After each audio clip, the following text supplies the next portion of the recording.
set our alarm, turn on our charm, is where the good old-fashioned Shoot Brother Boys, hosted by myself, Mike the Shoot Shepherd, Cameron Mercury Osborne. Pew, pew, pew, pew, pew, pew. And my God, there's snow on the ground. Not only is winter coming, winter is here. Maybe not legally in the court of law, December 21st or something. But no, us Canadians, and even those in Florida, they were feeling it. It was rarely cold. Freezing cold in Jacksonville last night. Well, for them.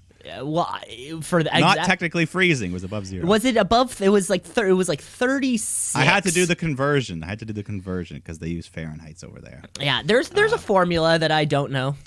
Yeah, I don't care. And that it's weird. Yeah. I find here in Canada, at least most Canadians, we measure the air with Celsius, but we talk about the water with Fahrenheit. Have you ever noticed that? Oh yeah, I guess you would say like at a cottage, like the water's 75 today. Yeah, it's not. It's 75 Fahrenheit. I guess I've never really thought of that. Well, I guess, and we also use, we will use feet and inches to describe and pounds. Our height. Pounds. I recently learned that a stone is about 14 pounds, I think. Oh, that's just a whole nother. That's too large. I don't remember how that came up. I also learned recently that a quid is another word for like a pence. Isn't it a dollar? Yeah, it's like what we would say, what British would say, quid is to pound as buck is to dollar. It's sort of like a colloquial. But I thought it was. I remember. I thought it was a whole different unit of measurement. Too. I remember watching like British stuff as a kid. They're like, that'll be 5 quid, 4 pounds, 2 tenors, and I'm like, what? You're like, oh my God! But it's all the same currency. How many currencies? What's a tenor? What's a tenor? And I'm like, oh, it's $10. That's all. They have 3 wallets: one and for quids, one for pounds, one for pences, one for tenors. You're like, oh my God! But no one. What's life like? Just gloomy and money. That's all they do there in Britain. But yeah, Mike, this was a huge week in the professional wrestling world. We have a great show coming up. We have our normal SmackDown, Raw. Of course, we're covering Wednesday Night War. Winter is coming, and we have Takeover War Games. I guess it's not a place. Usually we have like Takeover Portland or something, but this is just kind of like Takeover CWC. I think even the past War Games though have just been War Games. Just the War Games. They didn't care about the city. They don't even care about the city anymore. Let's get right at that's exactly. That stuff will be the main event, the winter. There's lots of shit, in wrestling they save it for the end of the show, so that's the main event. That'll be the main event of the show, of course, the second half. Let's kick off the show before we hit our main roster programming. Let's start the show the only way you know how, which is with the tweet of the week. It's the tweet of the week. It's the tweet of the week. Tweet of the week this week, going to not so much something that was said or something that was done, more of a somber tweet of the week. I think it was just yesterday. We heard the loss of Hall of Fame and wrestling legend and good old Canadian kid, Pat Patterson. Pat Patterson, yeah. Involved in all sorts of, you name it, he probably did it. I think he was first ever Intercontinental Champion. I also read somewhere that he credited in creating the Royal Rumble. Yeah, I'm sure backstage. He's like, all right, you come out, and then this guy, and oh my God, they're going to go banana. And that's how he talks. Gonna go banana. I'm doing it. Yeah, that was his catchphrase. We're doing it. Oh, that makes a lot of sense. Why did you see that? Moxley said it last night, and I thought it was. I didn't pick it up. I thought it was a typo because he didn't say bananas. No, it's just banana. Yeah. No, that's okay, shit. Well, there you go. I didn't catch that. Oh, what a tribute. Well, anyways, this tweet of the week. Our combined powers put that moment together. It really did. Well, yeah, I'm going to give this week's tweet of the week just to all the incredible things that was said about Pat Patterson by everyone. So many professionals in the wrestling community. On like on Twitter, on Instagram, everybody who met him had great things to say about him. Not only WWE, but NWA is sending their regards. AEW, TNT, it's just nice. Impact, TNA. It was just nice to hear so many nice things about somebody in the community who passed away untimely in a bad year. And he is also a 24/7 champion. He is. We covered that happening. We did. I think he lost it in like a limo, or he got it in a limo. I'm not entirely sure. Yeah. But either way, we're giving this week's tweet of the week to Pat Patterson. Yes, and go watch Legends House one day because he's on it, and it's one of the great reality shows of our time. No, that's the one with where it's kind of like Celebrity Rehab, but for I mean they're not, but they give them all the booze they want, and they just like play silly games. Oh, so it's more like Big Brother. the real world. Yeah, like they're allowed to drink, they get sauce, then like the final day they're all crying and pouring their hearts out, and everyone loves each other. Roddy Piper, all these legends. It's fun. Is that there on the network? It's on the network. It's on the network, baby. There you have it. One season. It's great. There you have it, Patrick. But that's it. Yeah, Pat Patterson. There you go. Yes. Yeah, and of course, Moxley has a great promo where he says that little line there. What was the line again? They're gonna go banana. Yeah, that's what he said. just... And I was like, and it has happened last night, and I'm thinking to myself, there's no way Moxley, like, that's a big fuck up for a pre-tape. That's a big fuck up. But that makes a lot of sense. So that's when it was during that, right before he came out when he was talking. Yeah, and he was doing like, where there's like the chain link fence behind him. Classic Moxley promo. Chain link fence behind him. I saw the promo, I just didn't pick up on that line. Pick up on that for whatever reason. There you have it. We are going to get to our Winter is Coming. Let us tarry no further because we still have tons of main roster business to get to. So let's kick off the show. Well, let's do one more Terry. Is that what you said? No, I said tarry no further. What did you think I was saying? Well, there was one other little thing that happened involving a man who's been on both WWE and AEW. Because did you catch any of that Mike Tyson, Roy Jones Jr. fight? Okay, yes, okay. Let's just wondering. Just a quick little fight. Watched the whole thing. It was terrible. Me too. It was bad, but I feel like Tyson held back. He was like, getting a couple good. Now, did you watch that fight, or did you watch the whole event? I watched mostly just that fight. I didn't pay for it, of course, but I watched it. Yeah, we were watching. I saw the end of the other one, the Jake Paul or whatever. Mm-hmm. We watched the entire fight. Or sorry, the entire thing. Yeah, from the main card. As soon as the main cards, I'm in I'm at Jess's place and I'm in the kitchen, and her brother had just started watching it in the living room, so I can't see the television. Mm-hmm. And there are certain voices that you hear in your life that sort of spring you up, right? You may hear, sort of like, you hear a long lost friend or something like that, or and it just, or like a voice in a cartoon that you're very much fond of, and I just hear the hellacious. I wish I had synonyms as good as he did. Yeah, he's the voice of combat sports. The most prestigious. Oh my God, he's so fucking good. Mauro he gets Ranallo the biggest fights in the world. Gets the biggest fights in the world, and he was working overtime on Saturday. I don't know if you noticed, he was there beside Sugar Ray Leonard, who was not doing a good job, and Snoop Dogg was there. Snoop Dogg not doing a good job, and then one of the UFC guys, Israel Arizanya, however I don't quite know how to pronounce the last name, but Mauro Ranallo is pulling overtime for this terrible production where he's having to stall on multiple occasions. Incredible haircut. Moros? Yes, it was like the way, and especially the way you put like your headphones over top, it just let him slick back the hair, and he has very thick, dark hair. It's thinning and it's thick.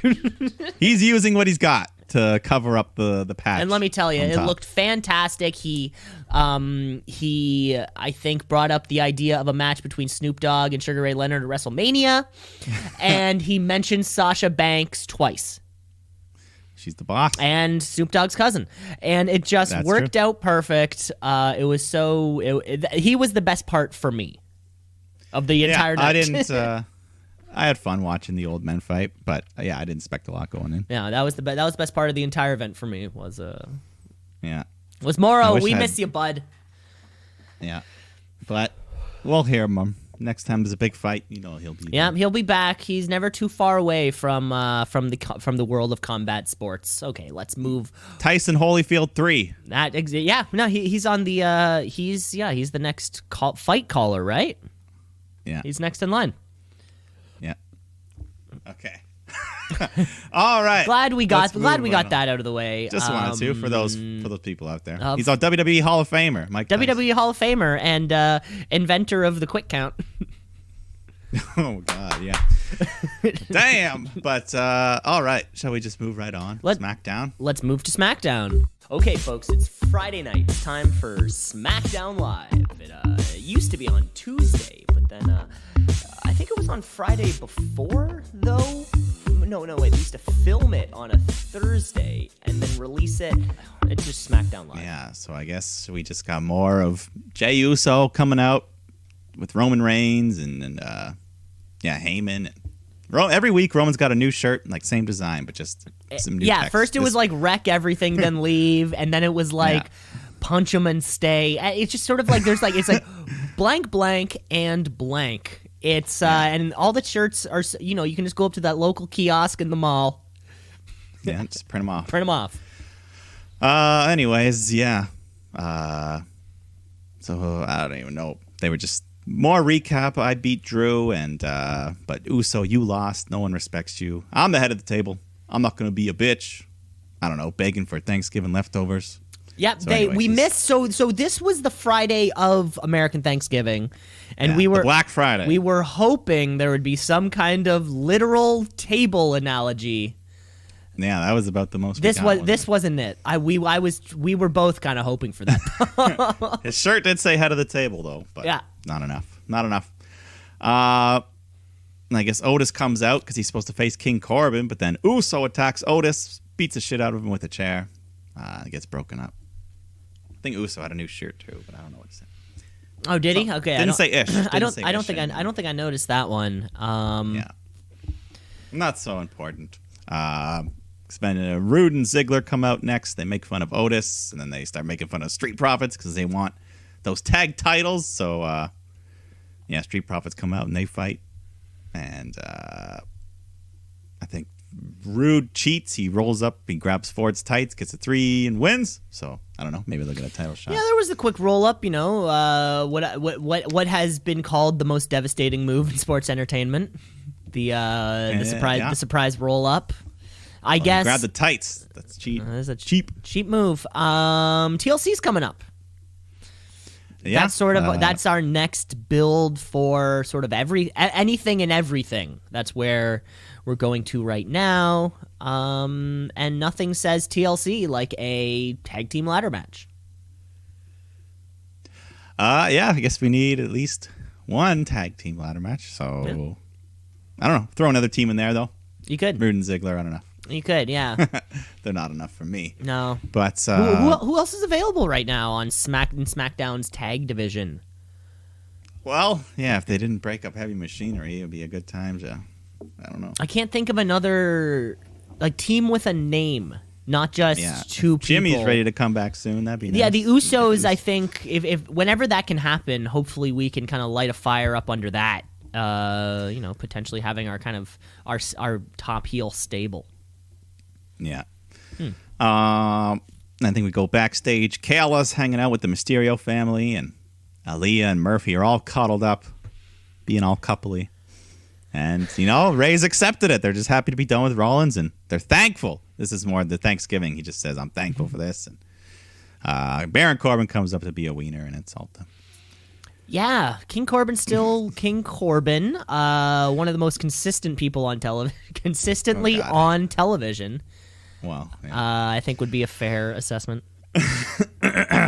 Sure.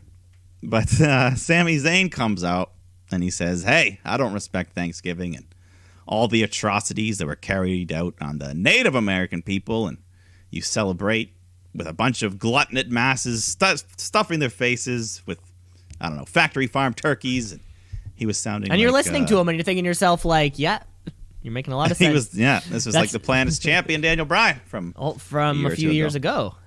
Yeah. Who he now he addresses Daniel Bryan himself because he wants that Intercontinental title. And then Bryan comes out. They have a match, a non-title match, but, these two are some of the best, so you get some good wrestling either way. What was the crazy part when they're fighting? They fight to the edge of the apron, and then Sami Zayn hits a fucking brain buster right on the edge. That was crazy. That was huge. That was huge. But Bryan survives that somehow. He starts fighting back. He's running wild, hitting a bunch of suicide dives. So Sami just says, fuck this, and he runs away up the ramp. So then Bryan chases after him into the back. They both disappear. But then Sami comes running back out, and he dives into the ring just at the count of 9. So he gets the count-out win. But what happened to Bryan? So he cut to the gorilla position where Jey Uso's just pounding on Daniel Bryan. So Kevin Owens shows up, saves him. And then after Owens just gets in Roman's face and cuts a promo on him. They're still beefing. They're still going. This could have been the main event of SmackDown. This certainly felt like it. Yeah, I guess other than the count-out win, they wanted something more for it. Yeah. I don't know. Sami Zayn looked good. One of the better SmackDown live matches we've seen in a long, long time. Yeah, you put those two together, you're gonna.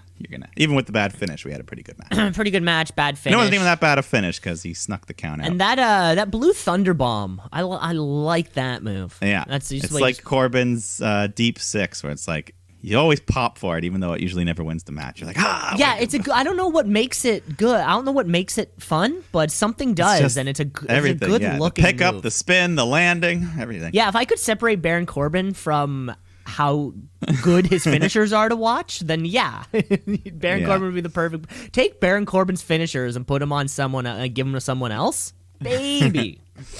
Yeah, but then we go women's action. Natalya, Bianca Belair with Bayley on commentary, and they're having a pretty good match. They fight outside the ring, and then Bayley starts jawing at Bianca. Natalya gets in between, and then Belair takes a swing at her, but Bayley's the one who gets hit. So, eventually Bayley jumps on the apron, but she gets bumped off, and Bianca rolls up Natty, gets a 3. Powerful The roll. most devastating. We should start keeping count of roll-up finishes, and then see which show uses the most of them. Between all the major shows, all 4 of them. Yeah, I mean we could maybe 2021 get a fresh 2021 recount, fresh records. Start. Like AEW reset the record. And believe me, I'm gonna diligent note taking. All right, we'll try to remember this on my let's mark it episode 104, 105 maybe 104 I think. Murphy is taking on King Corbin, who's been fucking around all show. And yeah, during the match, Corbin, he's just yelling all the Mysterios that are at ringside, and they're jumping on the apron, distracting him. So Murphy just hits a big knee strike, but then Corbin falls down and his foot's on the rope, but Dominic pushes the foot off as Murphy makes the cover and gets a 3. So this was kind of cheap. Corbin cuts a promo saying they're all cowards, and he's kind of right, man. This was like a 5-on-1 versus the heel of all people. Yeah, this was weird. The match to me made no sense. Like, why couldn't Murphy just win? And my next question is, like, Corbin didn't do anything wrong. Yet they were just the bullying him. Mysterios fucked with him. The whole match. All of them. But I mean, I guess he insulted his family, I guess, but it's still not a remotely face move for Mysterio to be doing that. And the real loser of all this is fucking Dominic. Dominic, who's now being used as, like, the Mysterio family, when it was just a few months ago, he was Dominic Mysterio. Like, you know, he had his own fucking entrance. He had his own... He was an up-and-upper. Ring gear. Now he's just sort of alongside the rest of his family. Yeah, it's weird. Yeah, Aaliyah's as big of a deal as him right now. If not... And she doesn't even fight. Yeah, if not bigger, more so, yeah. Yeah. So it's kind of... So I don't really know what the end goal here is. Are we breaking up the Murph stereos? What can we call them? The Murph. I don't know. Mysterierfies. I feel that it's gonna result in some sort of split between the family, where Murphy and Aaliyah go one way and Ray and the rest go the other. Dude, our fucking Murphy Dominic, there's your fucking tag team. Let's go. We're the Mysterio family. I don't know. Like, am I crazy? Am I crazy right now? I mean, Rollins is out. That's all we know. Seth Rollins is gone. Okay, we know. Maybe this. Corbin has to step in. It's like, well, someone's got to take on this family. Does Roman Reigns have a kid, by the way? Reigns has a bunch of kids, I think. Okay, because now 3 or 4. Now, now this is just me spitballing. Okay. 20 years from now, at fucking WrestleMania 55, The lights go out, and in the middle of, I don't know, some kind of match between someone and someone, and then all we hear is the classic, Sierra Hotel India India Echo Lima Delta, and then we have the little Rollins baby, the little Moxley baby, and then if we can get a Reigns baby that's like the similar age right now, and they all come down full Shield gear. Wow. Book it. That'd be something. Book it. All right. They're gonna interrupt the main event between the Miz and Daniel Bryan baby. Okay. All right. If we can get all these people to all agree that that's what they're gonna do with we their need lives. that. And the Roderick Strong baby is going to be leading the Undisputed Era for many years to come. I think we can all. Okay. And whatever I just spouted off for the last minute and a half makes way more sense than whatever we just watched. Let's go, babies. Futures. Yeah. All right. I think there was some Sami Zayn and Big E, John back and forth, so maybe they'll have something. Mm-hmm. I don't know. Big E, they haven't, ever since they split the New Day up, they haven't done a whole lot. Well, yeah, and I wonder if they split the New Day up right around Roman kind of coming back. Yeah, that's true. And I wonder if Roman's success has changed things. Because it did seem like Big E was next to be pushed, kind of next in line. But this Roman Reigns tribal chief business has just fucking taken off way better than I think any of us could have thought. Mm-hmm. Yeah. I guess we'll see. Royal Rumble season's around the corner. Yeah, Rumble season's always around the corner, and of course, at the rate that we're going right now, this title will main event Mania. Yeah, or the Universal title rather will main event Mania at this rate. Yeah, I agree. There was a quick little pop up from our friend Billy Kay, who just shows up and squeezes in nicely between Cole and Graves. Hand out her resume and headshot. So. Still going with that. I don't know what the payoff is, but I just love me some Billy. I don't know what the payoff is, and then I started to realize that Billy Kay is getting more mic time than Peyton Royce. Peyton Royce is getting a little more screen time, just kind of because she's in matches. But Billy Kay is always backstage and always kind of being funny. Yeah, she's in the mix, but I'd like to see her in the ring. Yeah, they've both benefited through this. It's real weird. It is. Carmella has a little sit-down promo on Sasha, and she's being all heelish and snaps her fingers for some champagne.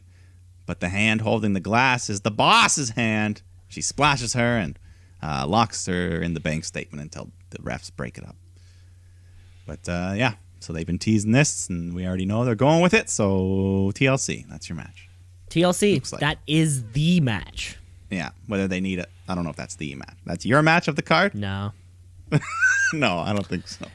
But they can give him a stip. Yeah, I'm not really sold on the Carmella thing yet. No, we don't really know.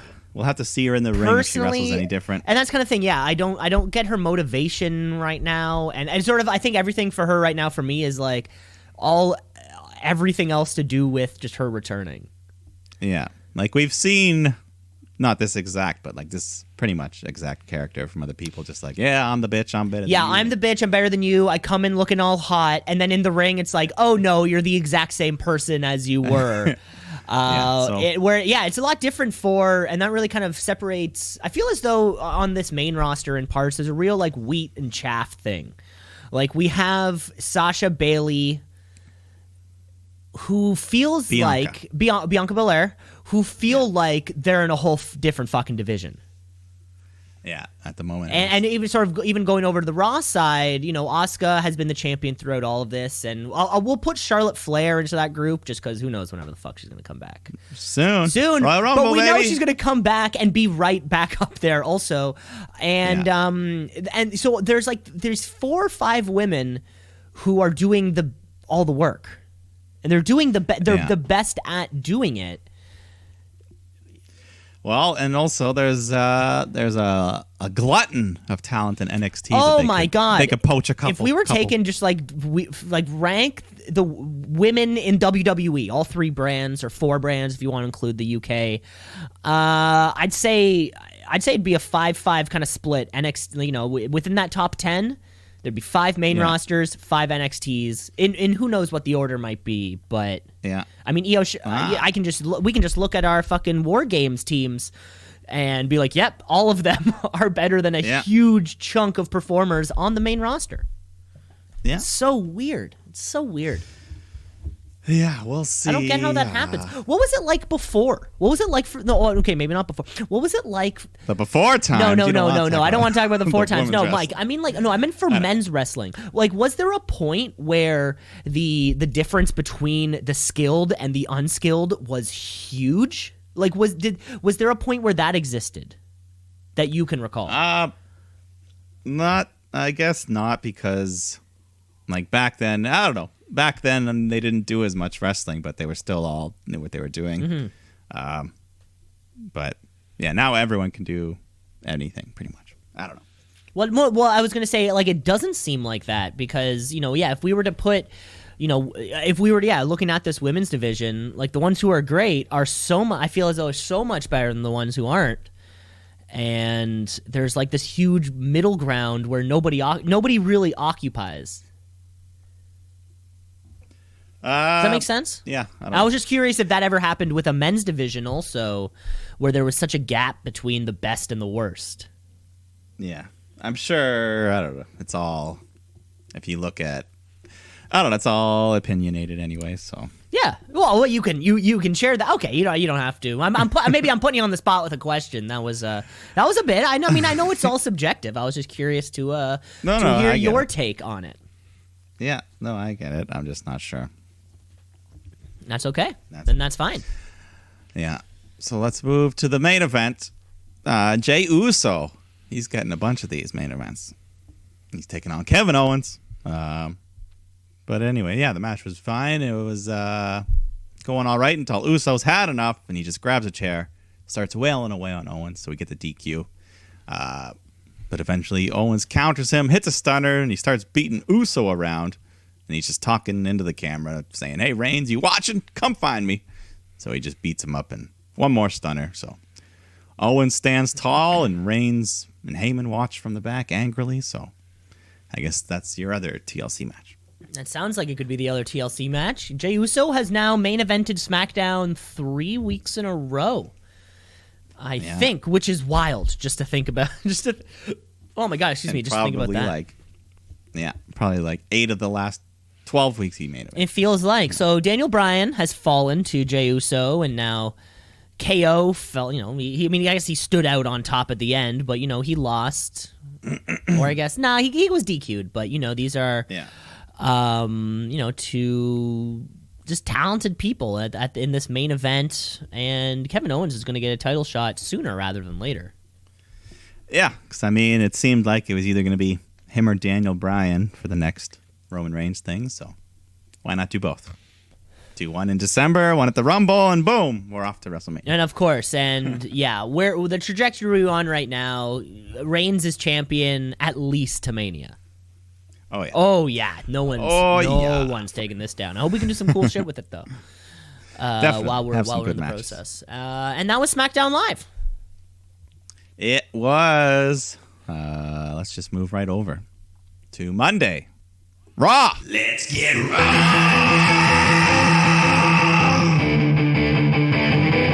Let's get raw.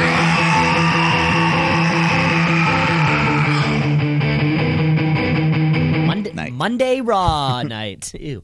Another great one coming up. Anything kind of on the... Did they announce anything kind of going? Not entirely sure. Sometimes they'll announce a match before sometimes the actual thing starts. Anyways, we do kick off this week's show with Alexa Bliss ready in the ring for us, waiting for a moment of bliss. Yeah, slightly new set. She's got like this little baby doll in a cage for her table now. Yeah. I don't know. I feel as though 97% of this Alexa Bliss imagery is kind of derived from any of the Tim Burton movies. I bet you could there's a Tim Burton movie somewhere where there's a doll in a cage, and Alexa Bliss was like, "Yep, that's this look," and then like the next one is I'm sure there's a bunch Yeah. of influences here. But she brings out her guest, Randy Orton, who's got a unique look of his own for him. He's wearing a hoodie and shorts. I flat out did not know who this was. Who is this man? I've never he a seen training Randy for a Orton fight? I don't know. wearing shorts. Yeah, And shorts. Up until this point, I didn't think he owned shorts. I thought he owned. Remember when we saw him wrestle in pants like a month ago Oh, that was for a little bit? so weird. When he was doing he was like the fake cameraman. Yeah, It looked that was so funny. weird. Oh my god. So anyways, they go over what's happened with the Fiend showing up last week and costing him the match. So Bliss says, did you ever ask yourself why he did that to you? And Orton says he knows Bray Wyatt, but he never met the Fiend, and just goes over their history, and he found Wyatt's vulnerability and burned it to the ground. So now he just needs to find the Fiend's weakness. And you know what? He thinks he has, referring to Alexa, of course. So then the lights shut down, and then the Fiend appears in the ring, but Orton has now picked up Alexa, carrying her like his bride. But then the Fiend just walks over to him with his arms outstretched, just kind of signals, "Gimme her." So Randy drops Alexa to him and then just rolls out of the ring, laughing at the Fiend. He thinks he's got him. I think we may have found the Fiend's weakness. The Fiend never let anybody in before. He's always he wants you to let him in, But he doesn't now want it to let seems, anybody else in. This anything Fiend related always has to be viewed through a different lens than the rest of Raw. Like always, right? There's sort of Raw, and then there's the Fiend stuff. Because it always seems as though we'll get kind of a few little appearances, clicks, and whatever here and there. peaks and valleys. Exactly. But this, Randy Wyatt could be great if it's booked well. Yeah, I like this. I like the Fiend, the Alexa. I mean, every week we get a little bit more, and with he's showing he cares, emotions. He doesn't want her to get hurt. With the streak that Randy's been on lately too. If this is booked perfectly to everyone's wildest dreams, there's a chance that this kind of feud could eclipse that of the WWE title. Yeah, I don't know where they're gonna go. If it's gonna be another weird, Jeff Hardy's hot. The Fiend is even hotter. I mean, these are two of the top dudes on Raw. So you're saying they're bound for each other or something? No. Hardy Fiend? No, wait, did I say Hardy? What? Fuck, no, I meant, you said Hardy. I meant Randy. Sorry, I meant to say Randy. Okay, yeah, I got confused for a second. No, but yes, Randy. Randy and The Fiend, two of the hottest people going on Raw, short of Drew McIntyre, and this could be a big feud coming up. Yeah, it's got a. How do they end it? Is it going to be another, a cinematic? Yeah, I don't know. I don't know how they want to blow off this feud. Yeah, who knows? We'll see. We'll see. But in the meantime, Jeff Hardy's taking on Elias. Seems like it's become the annual Symphony of Destruction match. The third annual for those of you. Wait, what's the? So it's only Elias can take place in the Symphony of Destruction. Yeah, nope. It's like Undertaker with the casket matches, and I'm sure other other people, like somebody with Jinder with the Punjabi person.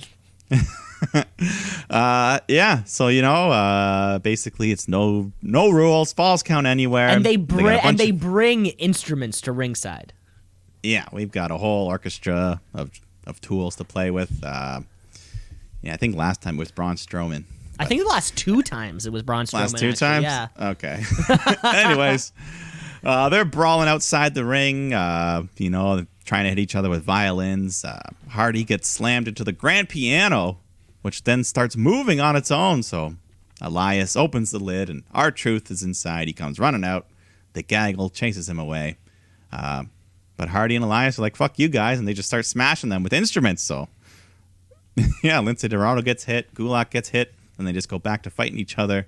And then at one point, Elias pulls out some guitar picks, and then he just puts them between his fingers like Wolverine claws, just like punching. That was kind of cool, punching Hardy in the head. And then back outside the ring, Elias goes for this big running knee, but Hardy avoids. Elias smashes into a gong, But it didn't really do the gong. It didn't. Too bad. Wow, wow, wow, wow, wow, wow. It's hard to do that, I guess, just on the spot. It is. I think you need a soft mallet. With your That's knee. kind of the thing. Yeah. Yeah. And like you need to like strike and stop, not just like go through it.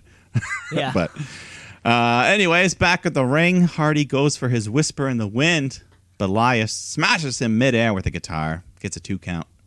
So Hardy rolls outside the ring, and Elias is pissed now. He grabs the broken neck of the guitar and lunges it at Hardy, who ducks, and Elias punches a hole right through this amplifier, which sends a bunch of sparks, electrocuting him. He's twitching. The old electrocution shake. Yeah, I thought this was pretty fun. Yeah, I love anytime sparks fly and things like that because I'm old enough to know that sparks don't fly.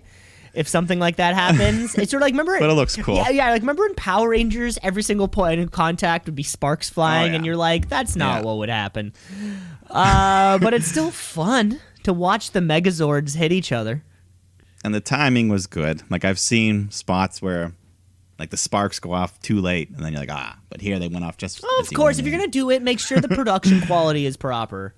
Yeah. So that was fun. He's all twitching. He's convulsing. Hardy then just nails him in the back with the bassoon. Is that what it was? The giant one? Yes, that's correct. The bassoon. And then he sets Elias up on a table, covers him with a pile of instruments. And then one of the scariest moments of the year, maybe, Hardy does this swanton bomb, crashes through the table, but the table was set up oddly in the corner, right in front of the steel steps. So when Hardy crashes down, he slams his head right on the corner of the steps, his neck. That looked ugly. What is it with the Hardys this year? The Hardys lately have been going off the rails. Just poorly planned spots. Like the stairs were right there. Why didn't they just move the table to the side like they always do? It was a weird place for it. Yeah, and you sort stairs. of see the way his head hits. Really, the back of his head right on the bottom step. I guess it is. Bam! Right where the corner, the edge. Yeah, no, it makes you think about it, but who knows? I mean, I think I haven't heard anything, so I think he's okay. I also haven't heard anything like big. I feel like if it was the Matt Hardy, if it was like the Matt Hardy news, we heard about pretty quickly afterwards. And same with Ivar when he got like his whatever happened to his. Oh yeah, neck. yeah. I forgot about that one. So hopefully he's okay. He gets the pin. He pins Elias after that swanton, and then on the way out, he was playing the tambourine, so maybe he's not paralyzed. He was smacking the tambourine to his theme song. So. Yeah, this match had their fun kind of moments, but of course, this is a few short weeks after our illustrious guitar and pole match. I would have stopped it right there, personally. I think on the pole should be the final step of any any feud. Maybe the final, they hang a guitar from the ladder. Oh yeah, guitar and a ladder match. Yeah, I don't know. It's the same as the pole, but my biggest takeaway from this whole thing, short of the Hardy bump, was the 24/7 stuff. I feel as though this has been a few weeks now where matches have been interrupted due to 24/7 stuff. It just makes me feel like they have no clue what they're doing. So it just to put it in somebody else's segment and it'll still kind of work out. It's real weird because it seems as though right now there's more people who want the 24/7 title than people who want the United States title, the Raw Women's title, the Women's Tag titles, kind of all put together. Maybe because even between like R-Truth, Gulak, and Tozawa, like nobody wants the U.S. title right now. No one's really gunning for it. The Hurt Business is doing their own thing, but no one's gunning for it. Nobody's trying to take down Asuka. Maybe they just know to stay in their lane. Don't try to overshoot. It's so weird. Yeah, it's like it almost seems like this is the only one they're actually trying to like book, or like they're actually trying to book the 24/7 title instead of. Yeah, I don't know. Bizarre. Yeah. But we go backstage. Mustafa Ali's hanging out with Retribution, just cutting a promo on Ricochet. And, what's happening to you, Ricochet, is what happened to all of us. We get made promises and we're lied to. We're discarded. But anyways, tonight you're going to face Slapjack. So we just get that right away. Ricochet versus Slapjack. Why is it always Slapjack? Why don't we ever get to see T-Bar or Mace? Yeah, I feel like those guys are too big. Yeah, I guess that's... anyways, the match was actually going pretty well. The rest of Retribution come down to the ring. minus Reckoning. So Ricochet tries to take out the group, but then Dana Brooke shows up, gets in Mustafa Ali's face, saying, "Hey, where's Reckoning?" And she slaps him, and then chaos ensues. All the members jump on the apron, so Ricochet has to fight him off. Slapjack grabs him and hits, I don't even know what to call it. It was just a really cool move. His twisting single leg backdrop. Yeah, it looks like a single leg with like a crossroads kind of element to it. Yeah, it's like a couple things combined, but gets a 3 count. So big win for Slapjack. They're finally, I think that's 3 wins in a row for Slappy J. Yeah, they're finally winning matches. Poor Ricochet hey. at Ricochet's expense. Well, yeah, maybe he'll join the group. I don't know. But we got Miz and Morrison in the ring for Miz TV. They bring out their guest Sheamus. They're talking about his friendship with Drew, and he's going to be tagging with him to face them later tonight. But Miz proposes, "Hey, Drew," or "Hey, Shame, why don't we just take out Drew and I'll cash in?" But Sheamus says, "Fuck that." And they all stand up. They come to blows. Sheamus ends up getting beaten down with the briefcase.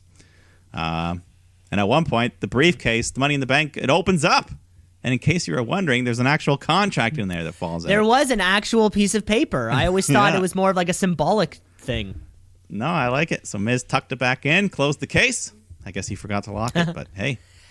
That'd be, you know what? That made me think of a good swerve for like one day. The guy cashes in the briefcase and he fails. And he goes, "Wait! Open the case," and there's no contract inside, Yeah, so it yeah. It's doesn't just count. like a sandwich. It's like a sandwich. Yeah, it's like, in ha! a Ziploc bag. Yeah, exactly. It's like, this is the real case, folks. It's the fake case. yeah. Yeah, I didn't know Sheamus was a babyface. Well, And yeah, it's this been- was tough, having Miz TV being the second talk show segment in like the first half of the show. Of course, we kicked off the show with a moment of bliss. yeah, that's true. So it kind of felt like, and You didn't really need. You could have not had this could have been a backstage encounter, really, or just yeah, like exactly. Hit him from behind. You still do the same thing. still achieve We the same just- goal. Yeah. Oh well, let's move on to women's action. We got Lana and Asuka taking on Nia Jax, Shayna Baszler. Even though they beat them last week, it's still not for the titles. But Lana's still looking good early on, getting some moves in. Her and Asuka perform some nice double team moves, but then Nia takes over, starts dominating Lana, who's at one point she was on her knees, just like smacking Nia in the belly. But eventually Lana slams Nia into the ring post, makes the hot tag, so Asuka just starts throwing hip attacks everywhere. She's got a great hip lunge there, but and then a bit after, Lana tags back in, but then Shayna gets her in the Kirifuda clutch, so Nia tries to take out Asuka. But then Asuka ends up hitting Shayna with another hip attack to the head, who's saving Lana, who rolls over, covers Shayna, gets the 3 count. So another big win for Lana. Now they have to give them a tag title So now, shot. yeah, you're still on board. Yeah, you're still on board. I can hear the enthusiasm in your voice. Well, so here's the thing. They've won 2 matches now. TLC's coming up. What better step than to have a tables match? Then Nia threw a Tables match. Lana pushes Nia through a table, wins the titles. Oh my God. There's your moment. And yeah, that's the you know, some people have their WrestleMania moment. This will be the TLC moment. That's the TLC moment. Yeah, this was what bummed me out about this match is that Asuka and Shayna weren't in it much together, and they're the 2 better performers right now. Well, I think Lana and Nia have 0 chemistry together. 0. Well, I think what you do is once you lose the titles, hopefully to Lana and Asuka, that splits up Shayna and Nia, leaving Shayna and Asuka to finally have their solo feud. Right, so they don't want to give that away right now. Just like we were saying earlier with the SmackDown division, Asuka's on top and with no real threats. I mean, Yeah. Alexa Bliss, who is another, a great performer. Also, we've seen her kind of Yeah, she's nowhere near the title picture. Nikki Cross, who once was in the scene, is now no more. Yeah. Baszler Asuka sounds like the thing to do, but yeah, now it's like we've booked ourselves in this weird corner where it's like we got to get it off of them so we can put it on that, and then it does suck. It does suck when this is Asuka, Lana is the push right now, and not like the Riot Squad. Well, they're the next in line. You know, next in line. It sort of feels like the women's division, at least. Asuka Lana can only last so long. Yeah, it does sort of feel like the women's division on the whole right now, even on the SmackDown side. It's always like what's the next one? Because, you know, Sasha's not going to lose to Carmella. So who's the next one? Asuka, who's Asuka's next one? Even if Asuka and Lana walk away with tag champs, who's the next one? Shane, the next for the tag. The next for the tag. woman. Sorry, yeah, the next for that tag. Riot Squad. Yeah, it's always like Riot Squad. and then okay, that's you know, we're thinking kind of like 2 steps in the future on all of these. On all of these. Oh, I'm happy with Lana holding it for a while. Yeah, but I guess we then we just fall back into that same kind of thing that we had a few months ago, where it's the same women hold all the titles. Like we're back to when like the Sasha Bailey thing. We'll see. Yeah, We'll see. kind of back to that. I just want to spread the love, you know. Yeah, I'm fine More with that. titles on more people. In theory, there should be 4 women holding the title, a title. Yeah, Not it 3, could not be. 2. You know, be nice to see. Well, it'll be nice to see Lana get another big win, hopefully. Hopefully. Well, New Day come out talking about beating the Hurt Business a bunch already, but then the Hurt Business come out saying, "Hey, man, we're actually tied up 2-2, and we're gonna win next time we get those tag title shot." But anyways, in the meantime, they're just gonna have one-on-one. Xavier Woods, Cedric Alexander. They just have a good match, and Cedric hits lumbar check, gets the win. Whoo! That's all there is. It's just a fun match. Yeah, sometimes that's all. Sometimes that's all you have to do. Feud's still going on though. TLC coming Yeah. up. Yeah, hopefully Hurt Business win the titles finally. They could, yeah. But we go backstage. AJ Styles is hanging out with Omos, I forget. Osmos. Omos is hanging out when Riddle walks up. Says, "Hey, Skipper, you better hop out of the way because I'm getting the carrot tonight." And then Omos starts laughing. And AJ says, "Why is that so funny?" And Omos has to explain that Skipper is the name of Riddle's bunny, establishing they have this friendship going on. Oh, because Maybe they hang how out, else smoke weed. would you know the name of someone's bunny? Yeah, so I bet they blaze up together. But AJ says it doesn't even make sense. Rabbits don't skip, they hop. But Riddle says he's already got a turtle named Hoppy. So AJ doesn't like any of this, and he just shoves Riddle, walks away. Riddle smiles and says, "I'll get you back, bro." Okay. Bruh. But that just leads us right into the sudden death triple threat match. AJ Styles, Riddle, Keith Lee. But it's just a regular triple threat. Sudden death doesn't mean anything because it's always sudden death. Unless it's elimination, right? I guess, yeah. Which is not sort the of default, Putting I guess it just sounds cool. I guess it does, yeah. So the winner, of course, will face Drew for the title at TLC. Yeah, we just got a good match here. Once again, Omos on the outside, helping AJ, just literally lifting him up to the ring apron like a child. And, you know, we get a bunch of great high-flying moves, people diving to the floor, Keith Lee looking like the brick shit powerhouse, tossing people around. And Riddle showing some great strength as well when he's got Keith Lee hoisted up for a powerbomb. But then his back gives out. As most backs would. Yeah. But soon after, he hits Lee with a big knee strike. But then AJ comes flying in with the phenomenal forearm. And that gets him the 3 count. AJ Styles versus Drew McIntyre for the title. That'll be At great. TLC. Yeah. Yeehaw. You know what? I think, AJ's so established heel right now, it really helps to push Drew's climb up. And you just know you're guaranteed a good match. Yeah, we're guaranteed a good match. AJ. Yeah, one of Keith Lee's best matches, I got to say, on the main roster. I mean, yeah. Even, it was just no screwy, no bullshit. Yeah. Even if he doesn't win, it was just a good match. No All DQs, very no different, but it completely worked out. Yeah, exactly. Two of the supposed big NXT call-ups of this year that haven't been utilized fully, Riddle and Lee. Well, I mean, this is Matt Riddle's second show now. He went from SmackDown to Raw. Yeah, only his second? No, sorry. I mean, like, well, he got called up to the main roster, and they already switched. And he already switched brands once. Yeah. I understand. Yeah. Sorry, I thought you meant second episode. No.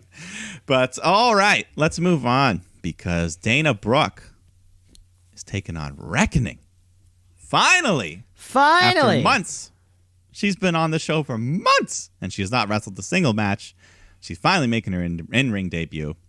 And within about 5 seconds, her mask is knocked off, and now she is how she should look. She's just Mia Yim, pretty much.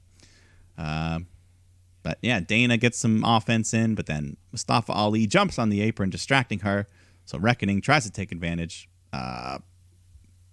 She hits a big boot on Dana, or she tries to big boot Dana, but she avoids it and rolls up Mia for the 3 count. The roll up? So fucking Reckoning loses her debut. I don't like that, but I guess she's like 2 months behind the other members of Retribution, so she'll finally start winning in a little while. Wow. But, I don't know. Good for Dana, I guess. That's our 3rd roll up this year. Afterwards, Ali's yelling at Reckoning. You have the audacity to fail me. You embarrass me. There's no failure in Retribution. So maybe, I don't know. Maybe she'll say fuck you and leave and just be me again. Yeah, this one felt weird. I think if we were to compare in terms of wrestling couples on the main roster, I would say Mia Yim and Keith Lee are doing a little bit better than the Kanellises. Because they're both there still. Yeah. Both have faced some pretty sturdy things. I feel as though who was the other one? It was Raquel Gonzalez. What about her? She was the other. No, Mercedes. Sorry, Mercedes Martinez. Yeah. Sorry. I feel as though Mercedes Martinez and Reckoning could have been, Retribution through the women's tag division. Yeah, that would have been great. And then something happened, leaving Mia Yim, the odd woman, out. Without getting a push to the main event scene. You think Retribution would be kind of like, pushing this woman towards Asuka. Mia Yim Asuka would be a banger. Are you kidding me? Yeah, I'd be all for that. So I hope that whatever's happening, it doesn't bury her.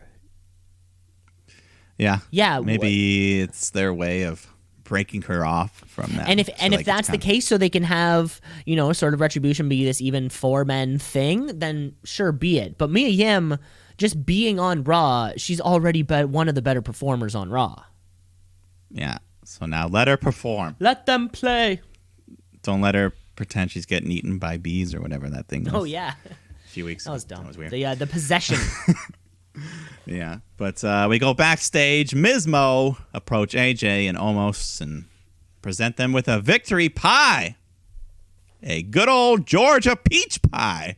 AJ's favorite. But he says, cut the crap. I know what you're up to. You want my help so you can cash in. I'll do it. I'll help you. So Miz and Morrison are like, why are you so willing to help us? And he says, duh. Be a lot easier to beat you, Miz, than having to fight Drew. And even Morrison says, sorry, he's right. But anyways, we'll see you out there. Oh, leave the pie. But Omos says, that's not pie, that's cupcake. What? You've been hanging out with Riddle too much. That was weird. Well, I think because to him... Oh, because he's so big. Oh, him holding a normal-sized pie is like him holding a cupcake. I understand. I thought it was just like a mistranslation. No. He's talking a lot though now. This Omos. Yeah, I like it. Yeah. Give him some character. Like a good bodyguard. A good bodyguard role. That's fun. Yeah. Georgia peach pie, folks. Peach pie. I didn't know that's what they like. Well, I think AJ Styles is from Georgia, so that makes sense. Well, I know he's from. I didn't know the peach was associated. Oh yeah. Is that on their flag? State flag? Peach. It could be. Well, I ever heard of like Peachtree TV? Remember that? Yeah, I guess that's Atlanta. It's live from Atlanta. Yeah, I've been to Atlanta. A lot of streets, like North Peachtree Avenue and Peachtree Street, and I think I've been to Atlanta. Hot Atlanta. I can't. Was it hot when you went? Well, I went in the spring, so it wasn't. It wasn't. Is there meant Six to be Flags hot. in Atlanta? I went to Six Flags. I can't remember what state. That'd be a long drive to get to Six Flags. It probably wasn't. It was probably the closer one then. Yeah. It's probably Darien Lake. But let's move on. We got a main event here. Tag team. Drew McIntyre and Sheamus taking on Miz and Morrison. And you got AJ sitting on the commentary with his bodyguard. And, Drew and Sheamus, they're working well together. But at one point, Morrison just throws Sheamus into the ring post, tosses him over the barricade, getting rid of him. And then AJ comes flying in with a phenomenal forearm. So there's a DQ there. But Styles doesn't matter. He just keeps beating up Drew. He grabs the briefcase. Morrison hits McIntyre with the Starship Pain. Miz hits the skull-crushing finale. Almost hands the briefcase to Styles, who hands it to the ref. But then the Miz snatches it away angrily and says, "Hey, this is mine." But then he says, "Okay, actually I'll do it." And he gives it to the ref. But with all this time, Drew is able to recover, and he just tosses them outside the ring. And Claymore's Miz. And then he goes over to Styles, but AJ makes a cool exit as he just backflips over the ropes right onto Omos's shoulders. Then he carries him away like an angry toddler. I could have beat you. Yeah. I could have beat you. And AJ Styles acting like an kicking. angry toddler. Yeah, I love it. That was fun, though. Fun little good tease with Miz with all those finishers. I was like, oh, boy, this could be close. Yeah, a little too much going on, it felt like, but everything kind of wrapped up in the end. Yeah, it was a funny video. Yeah, at the end with there. some good actions and like we've said dozens of times here on the podcast before, and that is that AJ Styles is damn good at his job. Oh yes, one of the best. One of the best ever. Yeah, there I said it. Yeah, And that that was our closing segment of Monday Night Raw. Mike, that means that I think it's about time we take a quick break. Let's do that. Let's do the break. We'll come back. We got some trivia, of course. Winter is coming, so you're going to want to stick around for Wednesday night. We'll be right back. Let's shoot, yeah, let's shoot, yeah, let's shoot, brother, yeah, let's shoot, yeah, let's shoot, yeah, let's shoot, brother, yeah. We're back, folks. Part 2. Thanks for sticking it out through the break there. Right. Should we just get right into some action? Because, of course, we have our big Wednesday Night War. Of course, winter is coming, and we want to get to that. But let's do our kind of second half tradition, and let's play a little bit of trivia. Trivia. Woo. Trivia. Woo. Let us play. Mike, I have 5 questions here for you. I got 6. Ooh, fun. You know what that means. All right. I'll kick it off. I'll continue it because it's the same as I did last week. Because there was just so much. We couldn't cover it all in one. But we are talking about world title changes that have happened on Raw.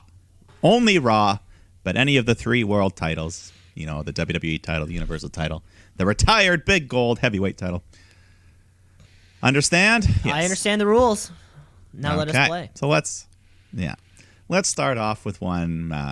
They are kind of difficult because they're pretty specific. They are very them. specific, a lot of them. I give hints where I can. Okay. But let's start off with one that I think you can get. So last time we covered, you correctly guessed that Miz was the first man to ever cash in Money in the Bank on Raw. So can you tell me the 2 other men who cashed in on Raw to win the World Heavyweight title? More than... And they both won the big gold. Oh, wow. These 2. Both won the big gold belt. Okay, so... by cashing. I'm going to say...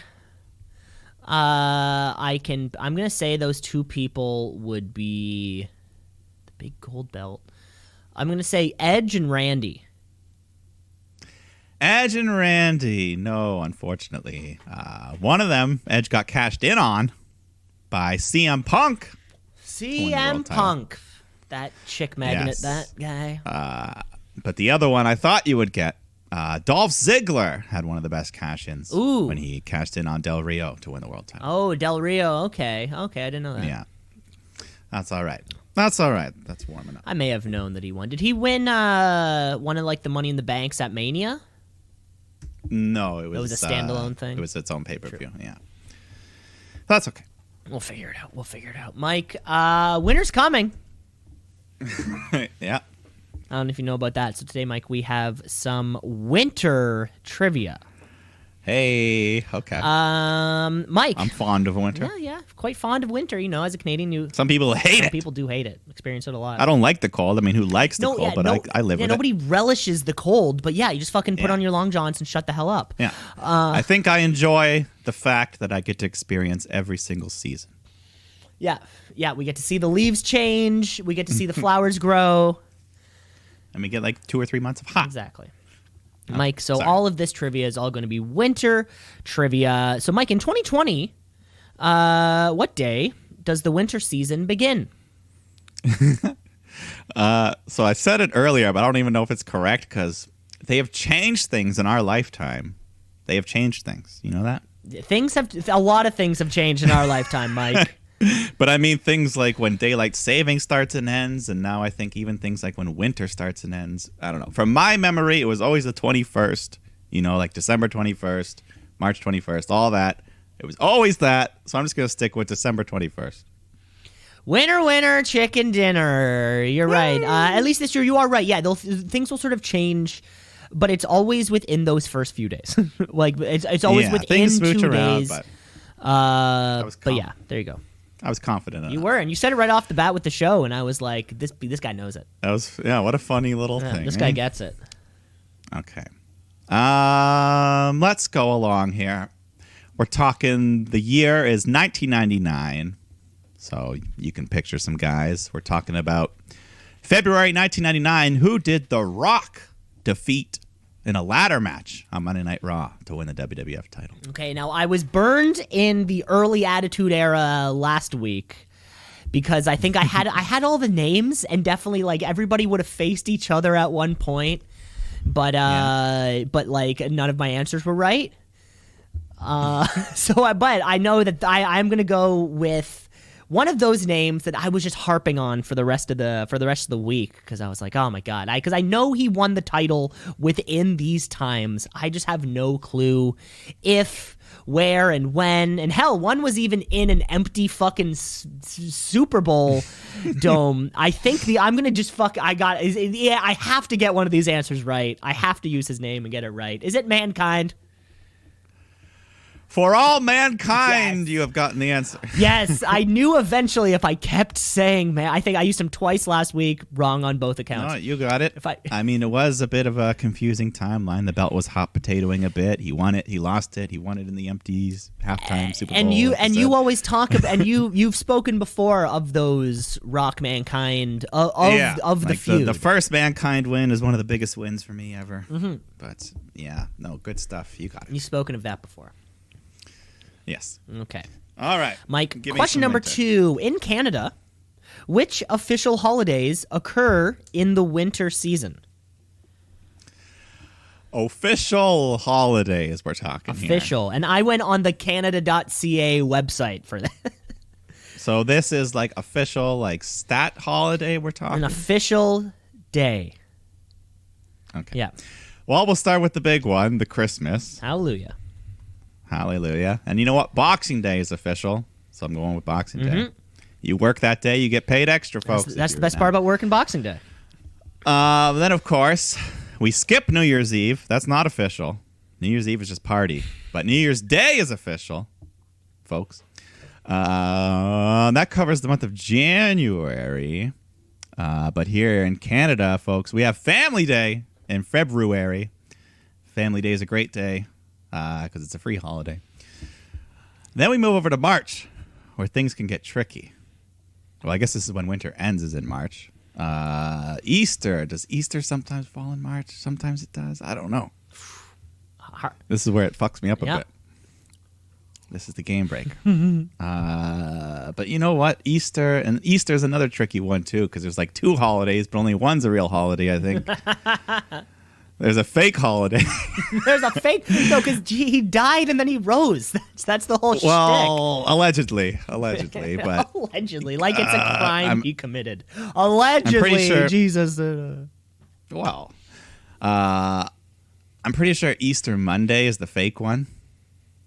Well, then Easter Sunday, and then they're Good Friday. Like this is the hardest one. Okay. But I'm gonna go with Good Friday is the official holiday. And I guess that's the end of my road. You had 5 total days. Well, Mike, I gotta say, you're right and wrong. Maybe I should have. Okay, yes. Christmas Day, holiday. Boxing Day, holiday. New Year's Day, holiday. Family Day is a holiday, I guess, but it's different things in every province. Yeah, I've seen that before. And I think it's like a day off, in fucking BC and Yukon, it's like on the 15th or something instead. Yeah. So I will give you that. I will give you that one. But you were wrong on the whole Easter Good Friday stuff. That occurs that one was well after. Into April. April. Okay. And on the holiday spectrum, it's the Good Friday, which is the holiday. Okay. Well, at least I got that part. Yeah. Right. So you kind of For some reason, I felt a little bit, but you got the 3. You know what? I think I got Easter and WrestleMania confused. Well, Because sometimes WrestleMania bleeds into early March. yeah. back in the early days. Winter ends March 20th. Yeah. So an early Mania. Okay. All right. Let's move along. Well, fun fact while we're at this. So we've been a lot of questions. You may have noticed 1999's popping up a lot. Yeah. Because that happens to be the year that the world title changed hands the most times. 11 times in 1 year. Wow. Isn't that crazy? That is fucked. That was the Mennonite Wars, though. Yeah. It was fun. So speaking of that timeline, we've been talking all these names. So let's move along to summer of 99. The day after SummerSlam, who did Triple H defeat to win his first WWF title on Monday Night Raw? His first WWF title. Okay, so Ever. we already had. Okay, so yeah, we Pretty similar timeline. 6 Yeah, months so we later. know Rock and Mankind were involved. I think there was an answer last week where, it was, I think it was Kane and Austin was around there, maybe a few months removed in either direction. So those are also names I can throw in. I can't picture Triple H and Kane. I can't picture that. I'm trying to just picture I'm trying to set the scene, who's the ref, what signs is the raucous crowd behind them holding. I'm trying to picture, the whole thing, and it's going to be one of those names that I just named. So I'm going to say he beat The Rock. Final answer. No, sorry. But yeah, this one was kind of tricky because I went with back-to-back. No way! It was also Mankind. Damn it. Yes. Damn it. And it was Mankind won it at SummerSlam and lost it the next day. night. Oh, Jesus. Yeah, so that was another. It was a wild, wild year, 1999. 99 was a wild year, baby. Yeah, it was crazy. Wow. But there you go. Okay, Mike, this one's going to be a multiple choice question here for you. Okay. The Winter War began just 3 months into World War II when the USSR invaded which country? I'm going to give you 4 options. We have Finland, Latvia, Estonia, or the Ukraine. Well, the one that I thought of before you even gave me the options, I'm going to say Ukraine. Ukraine, final answer. Not today. The correct answer was Finland. I don't know. Finland! I don't know why I thought It was a very short war, apparently. Lasted for like a year or something like that. But there you go. All right. Okay, we're talking about world title stuff on Monday Night Raw here. So, sometimes world title reigns, they don't end the way that they should. Sometimes the title just has to be given up. It's happened many times, unfortunately, but can you tell me how many times has the world title been vacated on Monday Night Raw? Vacated on Monday Night Raw. Okay, so, So wait, on Raw, they vacate. They either come out and give the title up, or that's where they deliver the news. But yeah, it's been vacated this many. Okay, so Finn vacated like the day after he won. So that I can set that scene. So there's a minimum. I know there's one. I'm trying to picture. I can't really picture anyone else vacating a title. I know that Edge had a particularly tearful goodbye, but was there a title associated with it? I can't really picture. I'm going to throw Edge's name in there just because he gets hurt a lot too. So I feel like the odds are there. And as I'm going to say, Finn Edge too. It's probably happened a couple other times. Maybe it was in one of those. Yeah, maybe John Cena did it. I'm going to say 4 times total. Nope, 5. You got it. It has been 5 times. So yes, they were the ones you mentioned. Shawn Michaels. There was I don't know if you've heard the infamous "Lost My Smile" speech. Oh, is that the one where he had to leave because he was doing cocaine? Well, he had an injury and there was other things. But, Was the injury in his nose because he was doing too much cocaine? He was doing a lot of things. Another one that happened recently that you forgot was Roman Reigns when his leukemia came back. Oh my God. Yeah. That's the old Roman. That doesn't even count. Yeah. But there's one more that I think I forgot. Shawn Michaels might have done it twice. I can't remember what the 5th one is off the top of my head. It's something. But anyways, you got it. You got it correct. There we go. Oh, that was sweet. There we go. Mike, I have my final winter question here for you. Okay. Mike, during the winter, is the Earth at its closest or furthest from the sun? During our winter? During the winter in which you stand in, wherever that winter may be, but Mike, the winter that you find yourself, is the Earth at its closest or furthest point from the sun?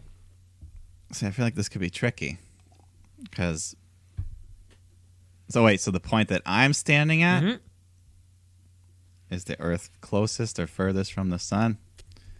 I mean, you would think it's furthest because colder, but unless there's some trick here going on. But you said the point that I'm standing at, so here in Canada, directly where not the other you side are. Of the world. I'll say furthest. You're saying furthest. You should have said closest, Mike. You're right. It was one of those trick questions because while the Earth is at its closest to the sun, it's the Earth's axis, which is facing away from the sun, leading to the creation of the seasons, rotating on the axis, which is why each hemisphere experiences winter and summer months at opposing times. There you go. There you go. Okay. Well, this one's a weird one, and it might be hard if you don't know it. Okay. But it's a fun fact. It happened. There was one episode of Raw where we saw 2 new WWE champions crowned on the same show.